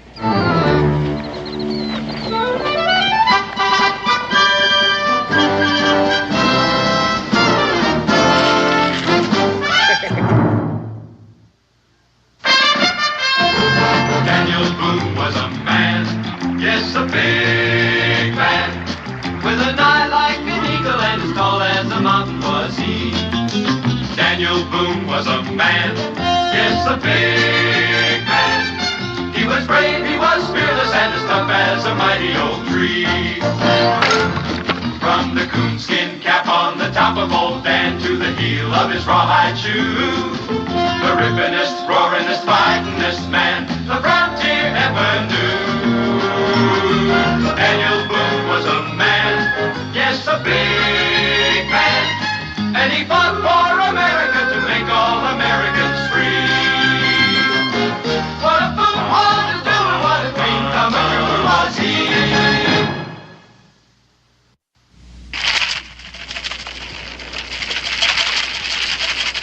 Oh, people of the brown squirrel clan, go in peace, fare thee well. Go in peace,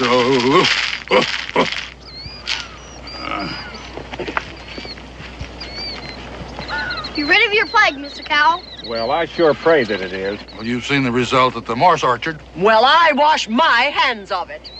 I'll be right with you, love. Here you are. What's that, Mr. Dobb? Yeah, my sentiments exactly. What's Mr. Dobbs' opinion? Well, Mr. Dobbs says that if the Lord made us all in his own image, that some of us has slipped a little bit. We're going to your house now. There wasn't no sow and she lived in a sty. 3 little piggies had she. She went around going oink, oink, oink, and the little ones went wee, wee. Oh, 3 little pigs, 3 little pigs, 3 little pigs had wee. They all went down to the grocery shop to see. My dear little piggies, one of the... Dan, are you going to tell him? If he doesn't talk me out of it. Well, it's for his own sake. The 3 little pigs, they up and down, they died as a little bee. Rob trying to say, oink, oink, oink, when the others say, wee, wee. A moral is this little tale, a moral that's easy to see. She waddled around, oink, oink, oink, oink, and the little one said, wee, wee. Pretty, huh? Well, I'd say it's a wee mite more on the philosophical side. About to do your orchard, Pop. Want to come and watch? Oh, thank you, Ezra. Why don't you boys run along? I'd like to have a little talk with Prater. Is it all right to go along? Because these are sacred to the Cherokee. Oh, Mr. Dobb will be glad to go along with you. Won't you, Mr. Dobb? Yes. Come on. Well, I suppose now that you're going to tell me that you've never seen anything like this before, hmm? Well, Prater, I remember when I was living with the Indians, that the squaws used to keep the deer out of their cornfields without any fences. One of nature's lovely mysteries. Conversation smelled instead of heard. Nobody's found out quite how it works yet, but every living creature, they've got the hang of it. Animals and birds and fish. Us too would be my guess, except when we took up words, I think that we messed ourselves up there. But wild things, they make welcome to their friends and they warn away their enemies. Bobcat must to scare away ground squirrels. Them little varmints gets one whiff of it, and they say to themselves, if that devil is a scratching at our nest, we better set sail for New America. Well, I just hope they don't push you on board their boat. By Mrs. Grace? Well, Mrs. Grace is not the only one you've offended with your falderall. If you just do away with the pretty part and mark the burrows with a pair of overalls, I can unoffend them like scat. Civilization comes creeping in, and tolerance just doesn't keep a pace with it. Daniel, you know what just come across my mind? Committee of Correspondence days. And you fomenting revolution up and down the land, the king's men hallooing after you, and you enjoying yourself. Now, who would ever thought that you'd turn out to be the cautious one? At the same time, I hold your opinion high, and there's just one thing I'd like to have you straighten out for me. Them Indian women keeping their corn free of the deer. Now, just how'd they go about that? Well, Prater Breezy, you're plumb sneaky. Now, who am I to say whether it was the red paint or the dancing that did it? To say nothing of missing all the enjoyment. Not to mention the boys learn respect for other people's ways and having a little of it rub off on their elders. Mm-hmm. Now, there speaks the rumskullion that I know and take pride in.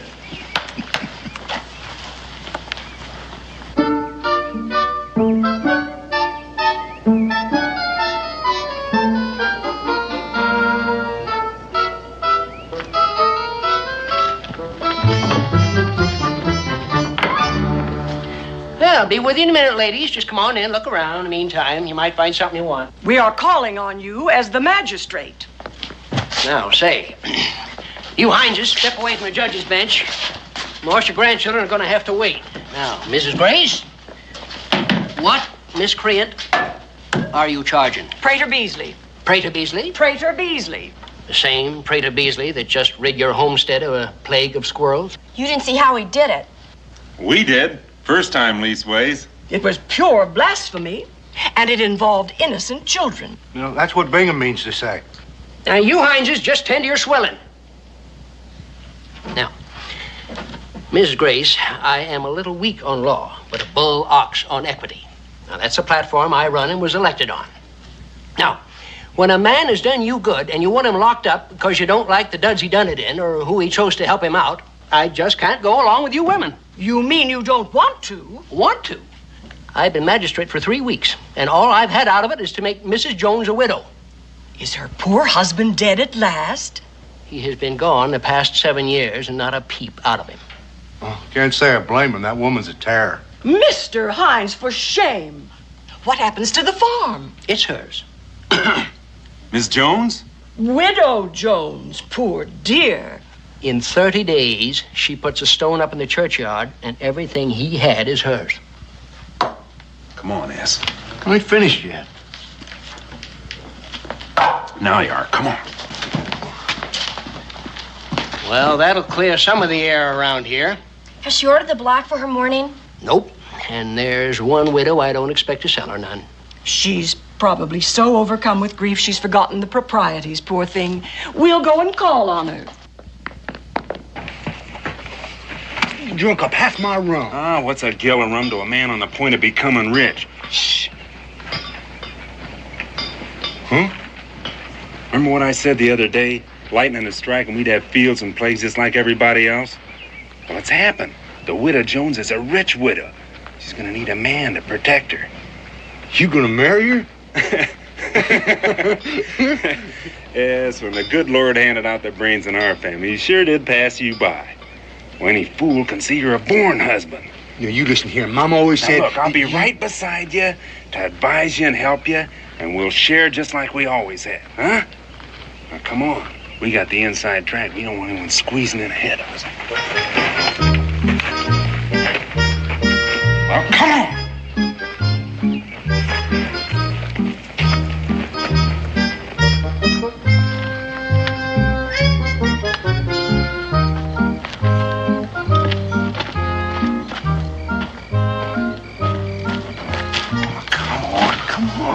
What do I do? You rap at the door. She opens the door and says, come in. Yeah, what if she don't? You go in anyway. Come on.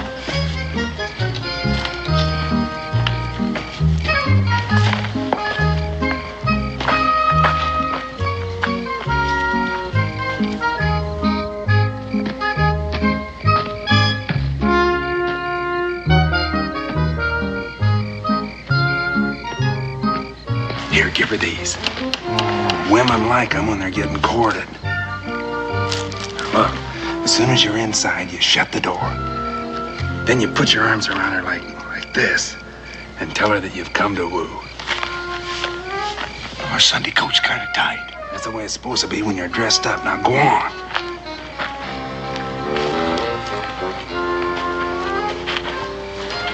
Where are you gonna be? I'll be right here till you get inside.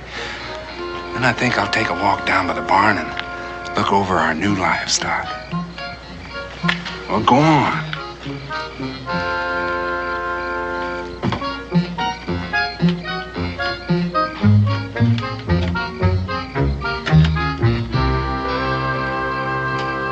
Megan, I'm right here.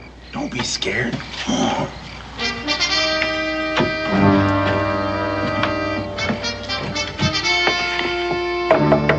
Doors open. Get them meat hooks off of me!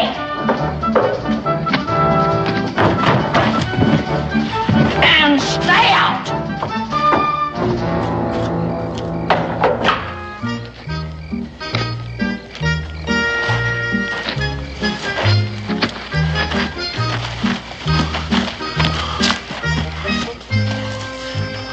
She harm our Sunday coat? You didn't do what I told you. I did too, to a T. She just don't cotton to being rude, not by me. Now what are we gonna do? You don't remember anything, do you, Ass? Well, some things I do, Bacon. Remember Prater Beasley witching them ground squirrels? You think he could witch her? Witchery's witchery. That's what Mama always said. And that's what you and me is gonna do. Come on.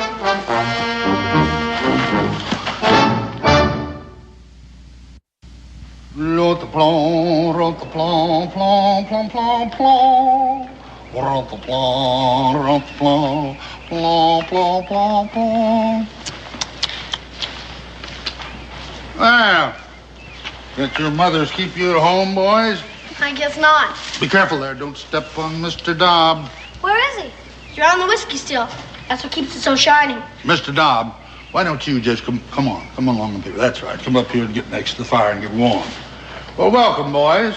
Nice to have you in my abode. What are you cooking? Have a taste. That's Rochefort, according to the recipe of Briand Savary, in case you know who he is. I don't. The Shakespeare of the cooking pot, they call him, and they call him right. I made his acquaintance when he came here all the way from France to taste American wild turkey. You know everybody, don't you? Well, between Mr. Dobb and me, yes, more or less. George Washington, just a nod and ask his health. But Patrick Henry, what? They're the best of acquaintance. Second best, maybe third. Hey, what's that? It's an Indian nose flute. Would you like to play it? Wow. Be careful. Don't step on Mr. Dobb. Try it. No, that's not the way.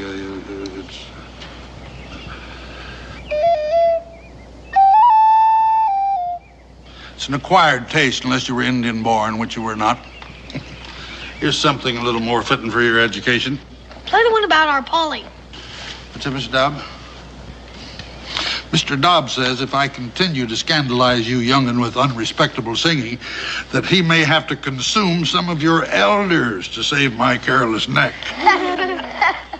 No, I'll sing an ancient song in honor of Mr. Dobb. But of course you deserve it.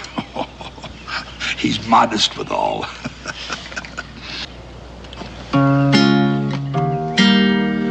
I was born about 10,000 years ago, and there's nothing in this world I do not know. I saw Peter, Paul, and Moses playing Ring Around the Roses, and Mr. Dobb will eat the man who says it isn't so. I taught Solomon to say his ABC, showed Daniel Boone the road to Kentucky, and while floating down the bay with George Washington one day, I happened old Methuselah to see. The good Queen Bess, she fell in love with me. She wanted to wed me secretly, but being a king was never, never this bear's desire. So I jollied her along a little while. I was born about 10,000 years ago, and there's not a thing in history I don't know. I saw Peter, Paul, and Moses playing Ring Around the Roses. All right, if we join you? The more the merrier.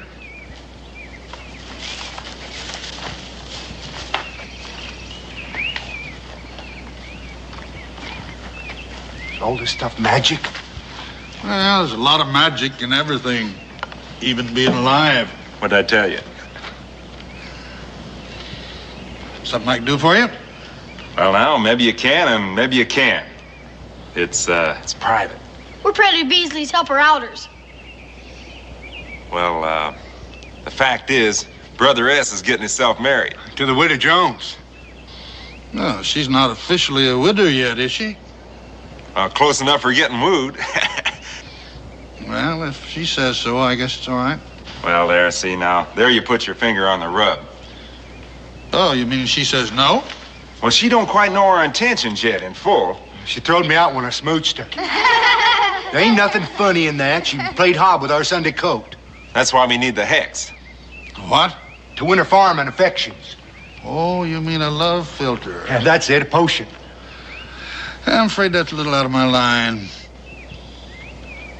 With all this stuff and the way you magic them ground squirrels? Now listen here, Prater Beasley. I've heard you say with these two ears how Patrick Henry come to you when he was courting his Sarah. Now, is that the truth or were you just lying? Well, if it wasn't for Prater Beasley, Patrick Henry'd be a lorn bachelor today. Well, Lan? Well, this is not exactly Patrick Henry, you know.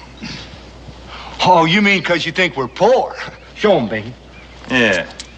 Does this look like cap in hand? Are we coming as beggars? Well, I must warn you, sometimes this stuff kicks back. Kick back? How? Oh, he's just trying to scare us off. You can't scare us, Prater Beasley. Us Hineses are like iron. And you just get in there and mix up that potion. Very well. Just a minute.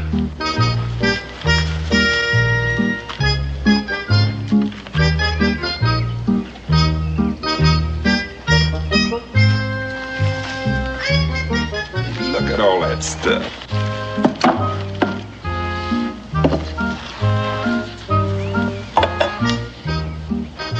How do I make it work? Well, 3 drops in her tea, and then you sit with her after she drinks it. 29 straight evenings, that is, until Mr. Jones's tombstone is ready to be put up in the churchyard. What if she don't let me? She'll have drunk the potion, wouldn't she? She can't help herself. Is that gonna be like Patrick Henry's? Ah, you're a different man. But you guarantee it'll work, huh? Well, that's up to you. Slip up one evening and man. You'd have better never started it. Now, we'll do our part, all right. You just take care of her and we'll have no troubles.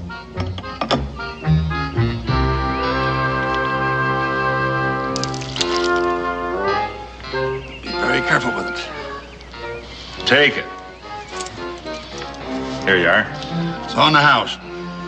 Oh, hey, that's real neighborly. Neighborly? If it wasn't for me, you never would be rich. Don't you remember? If the witch ain't paid, the potion ain't any good. We learned that from our mama. Here you are. Come on. Now you daren't put no hex on us.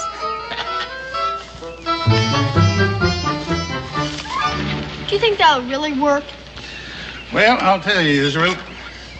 If the widow Jones allows S. Hines to sit with her for 29 straight evenings in a row, I'll be a little scared of my own medicine.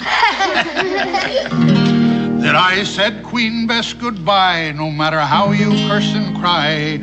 I'm on my way to Kentucky. I was born 100,000 years ago, and there's nothing in this world I do not know.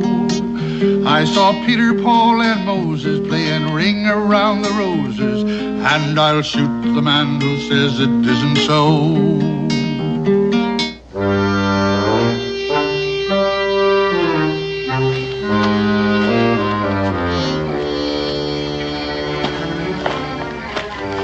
Put that in your pocket. You want her to see it? How do I get it into her teapot? When she ain't looking. What do I say to her this time? We'll spy out her temper.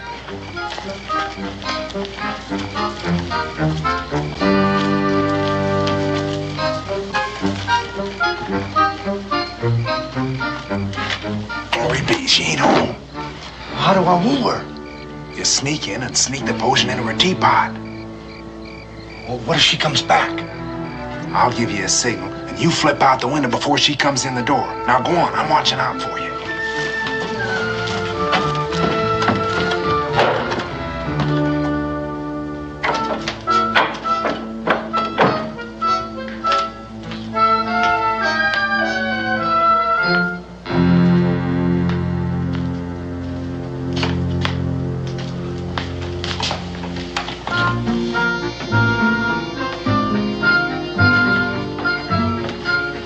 Fetch off my boots, woman. Get me a mug of cider from the keg. Yes! Is she coming? Hurry up with that potion.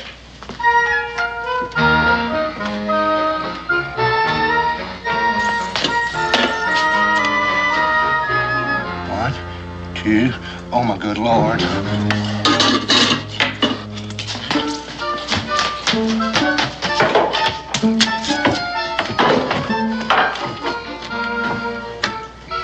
Got to flip out the window.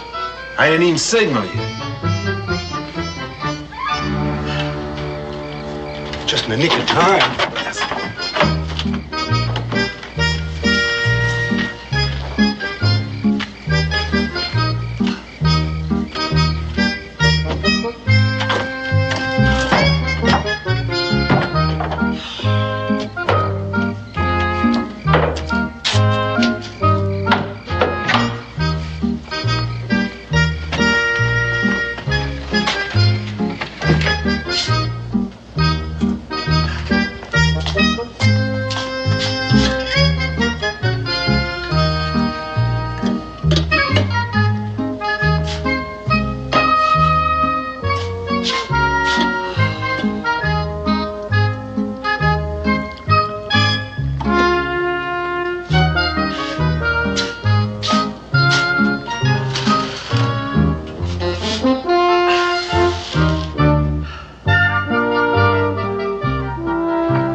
With no flowers. Go on.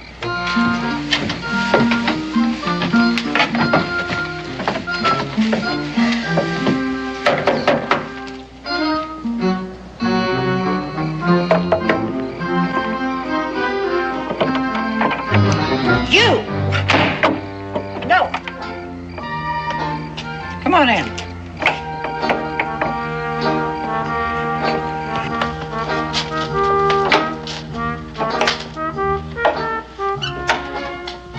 look like a husky young feller. Husky or shade better. Yeah, one that could pull his weight in the traces. And I don't mind what people say about you. The farmer gets me, he's gonna get a pearl. I don't mind neither. What's happened is the wall of my well's caved in. Well, I got on our Sunday code. And if it ain't dug out tonight, my critters will go dry in the morning, leaving me a poor woman. That's terrible awful. The tools are leaning right outside. You can leave your Sunday coat in here till you're done. No, I'll have to come back for it. Wait a minute. How much do you think you're going to get out of me? That is for a sorrowful, near-bereaved woman. Oh, it ain't money I want out of you. And what in blazes do you want? Well, I want to sit here and drink tea with you for the next 29 straight nights. Oh, yes. That's the cheapest well I ever got dug out. You can sit here and drink tea till you found her. Hey! Prater Beasley, you are a devil. Wedding bells ring out.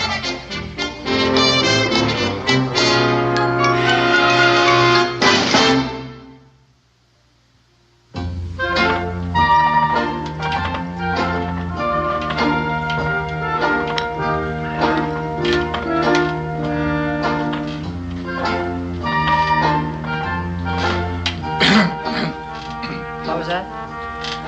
I just said.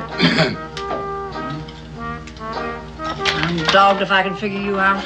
You want another splash? Well, I guess. Thanks. I intend to talk to Cincinnati. What's Cincinnati's got to do with it? Selling tea like this, it tastes like it never seen China.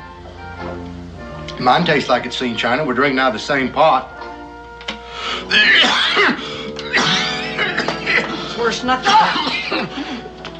You know, I was just deep in thought, and a tea run down my Sunday throat. You was deep in what? A thought, ma'am.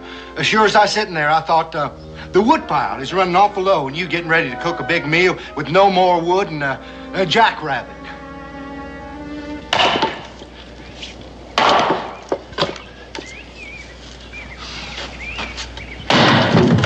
Hey, watch where you're throwing our wood, will you? Brother Bingin, I'm worried. Now, what do you find to worry you? Well, look at the sweat on my brow. I done worked up a blister. Well, when the widow asks, you gotta do, for the time being, anyway. That's it. She didn't ask. I just opened my mouth and offered. You know, Brother Bingin, I think that potion's working on me at the same time. Oh, that's plain impossible. We're drinking out of the same teapot, ain't we? Did the witch lay a hex on you? Not that I know, anyhow. The witch don't lay a hex on you. The potion can't harm you. Now, you ought to know that by now. I'm still sweating like a horse. Wooing fever, we call it. Never lasts past wedding bells. Tonight's the night you pop her the question, and tomorrow morning, all you want to do is just sit around and rock and get waited on.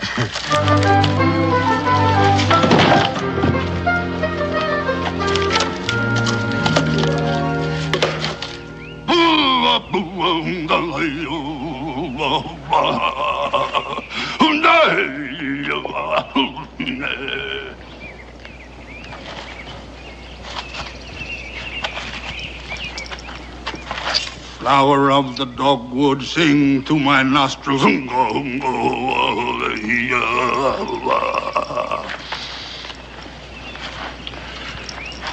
Black gum. What's this medicine good for? The ague. Hand me some of the mountain ash, the red berries. Good. 4 more.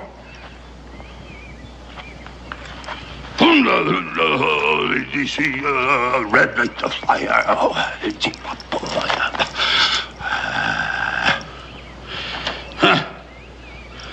Now they'll stop being what they are and become medicine.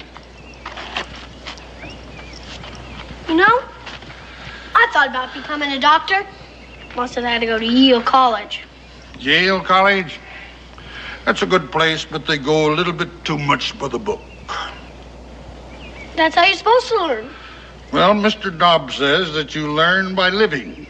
And the more you live, the more you learn. But the way you really learn is by looking and questioning and doubting Everything that man has said is the gospel truth. No matter who he is, says Mr. Dobbs. Been expecting you. You hear that? He admits he's expecting us. About a month ago, I gave you a love filter. Just a month and you know it. Give it? Why, you old scoundrel, you sold it to us. And don't try and lie out of it in front of this child. You said Patrick Henry come to you when he's courting his Sarah. Well, you don't even know the man. Patrick Henry's his closest acquaintance. Now, how do you know that? Because Prater Beasley said... No matter who they are, as Mr. Dobbs says. Because Prater Beasley knows his favorite song. For tonight we'll marry, Mary be. For tonight we'll marry, Mary be. For tonight we'll marry, Mary be. Tomorrow we'll be sober. Do you hear that? What Daniel Boone lets his own flesh and blood be taught? You're heading for bad trouble, boy, associating with this here witch. And that witch gonna be in bad trouble. We don't get our money back.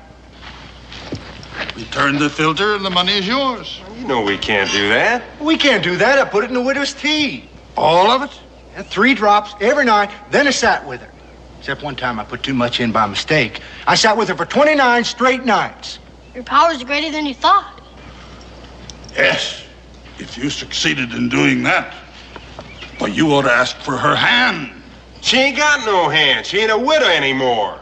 Well, then you got what you paid for. Not us. That's what we've been trying to tell you. I mean, last night I put on her Sunday coat and I washed from head to toe to pop the question. And I went up and I knocked on her door, my mouth all smooched up for a kiss. And who should open the door but Jones? Mr. Jones? He couldn't. His headstone's going up in the churchyard tomorrow. Says he was prisoner to the Indian for the past 7 years. Of course, she don't believe a word of it. Oh, neither do we. That woman's got a tongue like a razor. Ain't no man could stand up to that for a full life.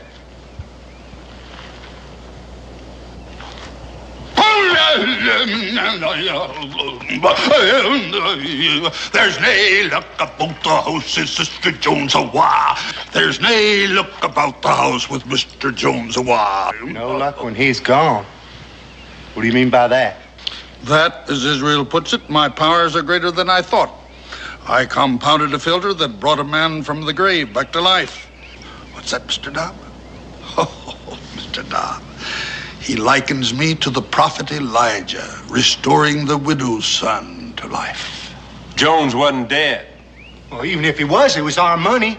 Well, why don't you collect from him? What, from Jones? Yeah, you said he reaped the benefits. Well, yeah, come to think of it, he went out. Ain't it enough he hexed us? Don't let him twist your mind as well. Now, look here. I was a share in that fortune, and I'm holding you responsible. And Boonesboro's got a magistrate these days. Now, what good's that gonna do us? Old Cincinnatus wouldn't even hail him up for Mrs. Grace. Ending a plague of ground squirrels is not against the law. Yeah, but cheating is. Against the law and equity as well. Hey, you hear that? He admits it. We got him. Yeah, what made him agree with us? He's got some cadoodle up his sleeve. No, he ain't. He hexed us after we paid him. Now, that's against the witch's book. That puts him in our power. We're gonna hail you into court. Yeah, you rue the day you frauded the Himeses.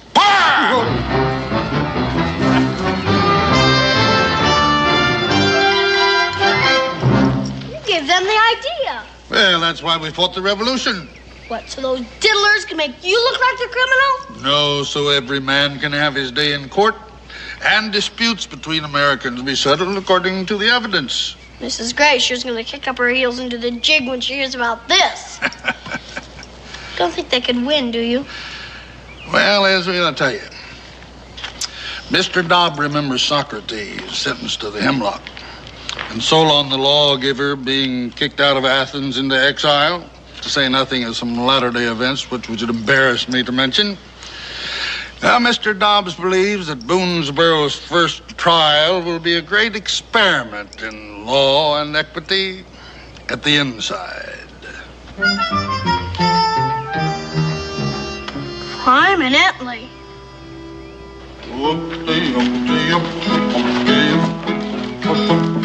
There was an old sow, she lived in the sky, and 3 little piggies had she.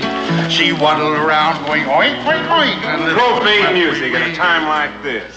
Don't bite him, Mr. Dobbs, not on the first day of court. Don't worry, Mr. Hines. Justice will triumph. I wish I could be sure of that, Mrs. Grace. He'll get his comeuppance. Come on!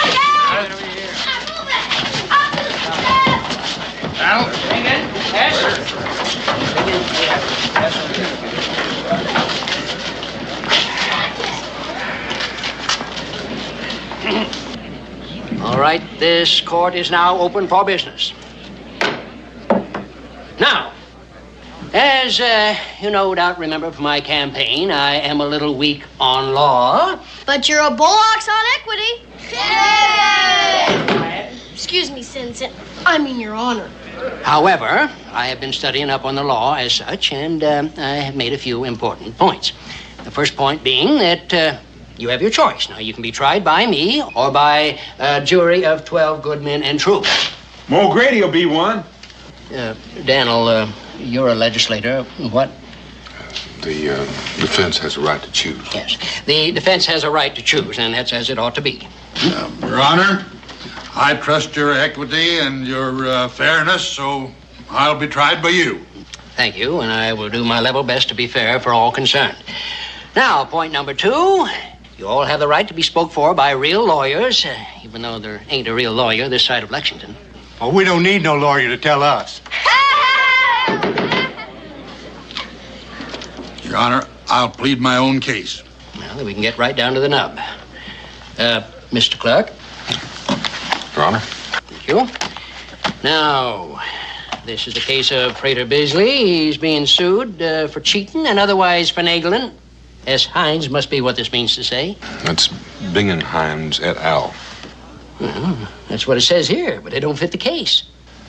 Well, it'll come out in the testimony. Oh, I dearly hope it's fit for ladies' ears. All right, Prater Beasley, you want to speak up for your side? I yield to my accusers, Your Honor. Ain't nothing else you can do. Down and being stomped by his familiars out of their own book. All right, speak up, S. And Bingen, I suppose. Why are you suing him? Well, he frauded us. Well, in what way? Well, you know in what way. You've heard all the talk around. I want to hear you talk. In mixed company? The law says open trial. The law says open trial. Well, I say the law ain't very delicate. Speak up, S. Well, if I got to, I guess I got to. Well, me and Bingen, we was thinking about the widow Jones. Well, she was going to be a widow anyway. We got to thinking that she needed a man to protect her. To protect me? Why mop up the floor with men? Ask Jones. All right. Go on, S. Well, we figured since everybody else around here's already got a farm, we thought it might as well be us. The two of you? Well, now, that wouldn't be respectable. Oh, and then Prater, he sold us the filter. The what? I could get Patrick Henry to get his Sarah to fall in love with him. Is that what he told you? Well, yes and no. Well, he didn't say it exactly. And you let him believe it? Ours was 3 drops in her tea, and then poor ass here had to sit with her after she drunk it, night after night. I had my work cut out for me just getting her to let me stay, even though I did dig out her well. You was a nuisance. Well, he got the potion down you, didn't he? And then she wouldn't marry me. Jones come home. He's sitting right there alongside of her. Well, that's why we want our money back, along with what I lost by her not going through with the wedding. You lost? Well, he was the share in the fortune. Oh, he was he? I put up the witch money. All right. Let's have it quiet in here. Prater Beasley, say your say. Well, Your Honor, I think it's already been said. No argument? Well, I'd like to move for acquittal on the evidence. Well, from the point of view of evidence, I'm tempted to agree. Oh, injustice! Mrs. Grace, sit down. Now, evidence is one thing, but from the point of view of equity and justice, Prater Beasley, I am ashamed of you. You're the smartest man around here by a running mile. You read books and you think philosophy, and the young ones dote on you in spite of it. But you ain't got no more responsibility than a polecat. You playing thumble rig on the superstition of these diddlers for your private amusement. Now, just a minute about that. Judge, I take my hat off to you. I am going upstairs and wrestle with this decision till equity throws me. This court is adjourned till I get back. What's he got to wrestle on? We give him the straight facts.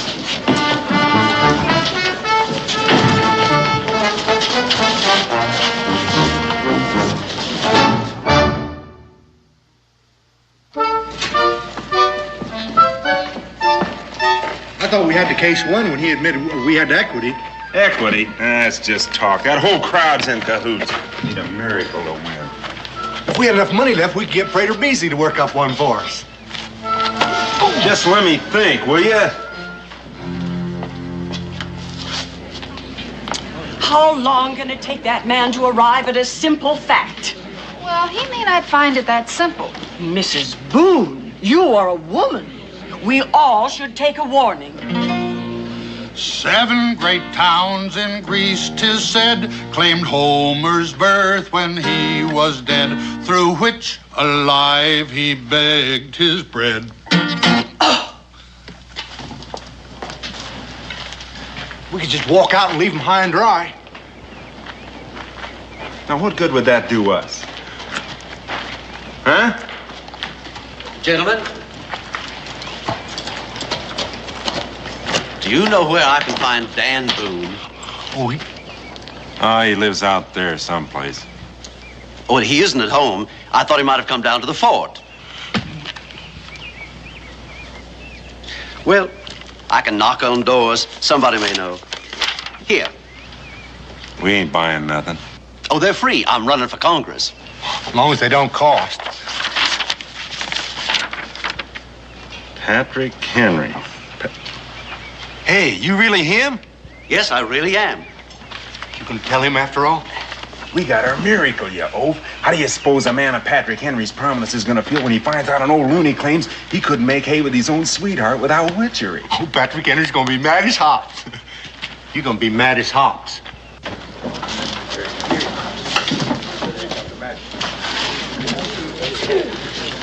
I am done wrestling with my decision, and I half wish I'd lost. Justice does triumph. Oh, thy will be done. Pop, just like Socrates, the great Athens.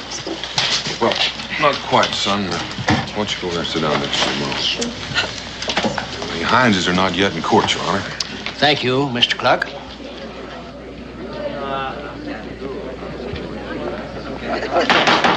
Court's in session. Now let's have some order here.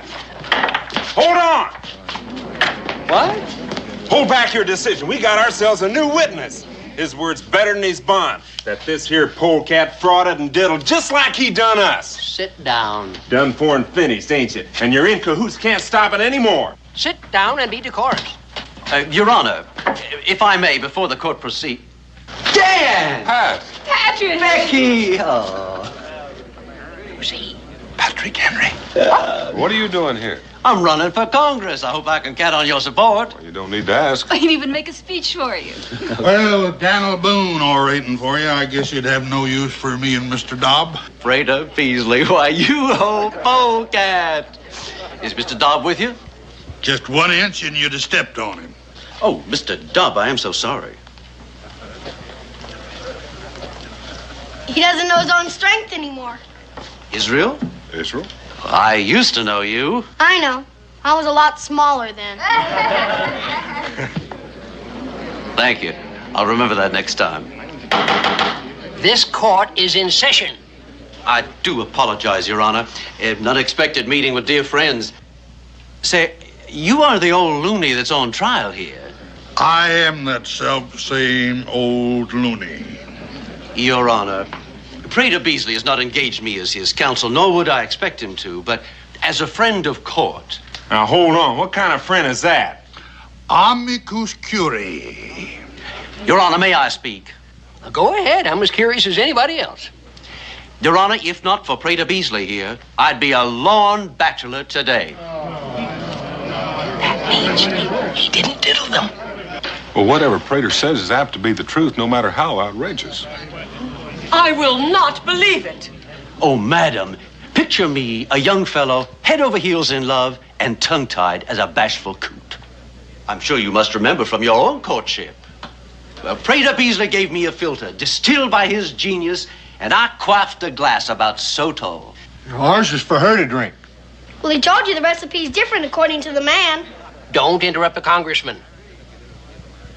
You testify it worked? It hit me like Jove's thunderbolt. I took another small shot, just for luck, and staggered down to Sarah's house. I asked, and she said yes.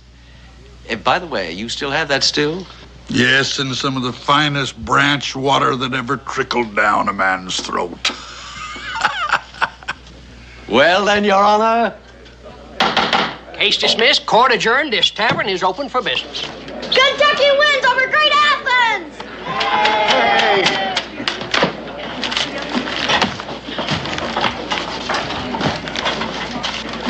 Is that Mr. Dobb?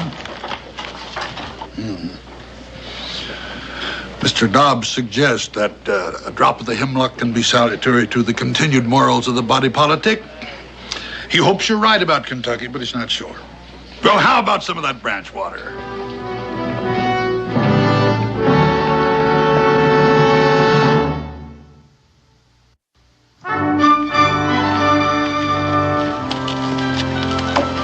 If you'd like me to draft that speech for you, Wouldn't sound like Pa. do it your own way then. Becky, my dear, as always. Oh, and the next time you come, you bring Sarah, you hear? Will you come up and visit us in Philadelphia? The capital? You can watch our nation taking form. It's beautiful to see. Well, we'll see what we can do.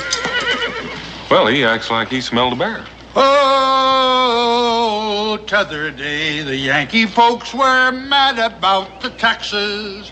And so we went like Injuns dressed to split the chest with axes. Sir, for snake bite and voters who need mellowing, compliments of Mr. Dobb. I thank you on both counts.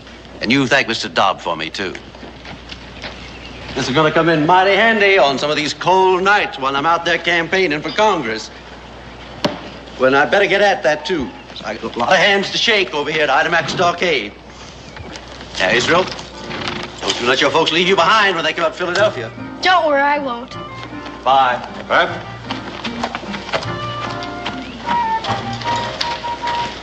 You know, I'm thinking about being a congressman instead of a doctor.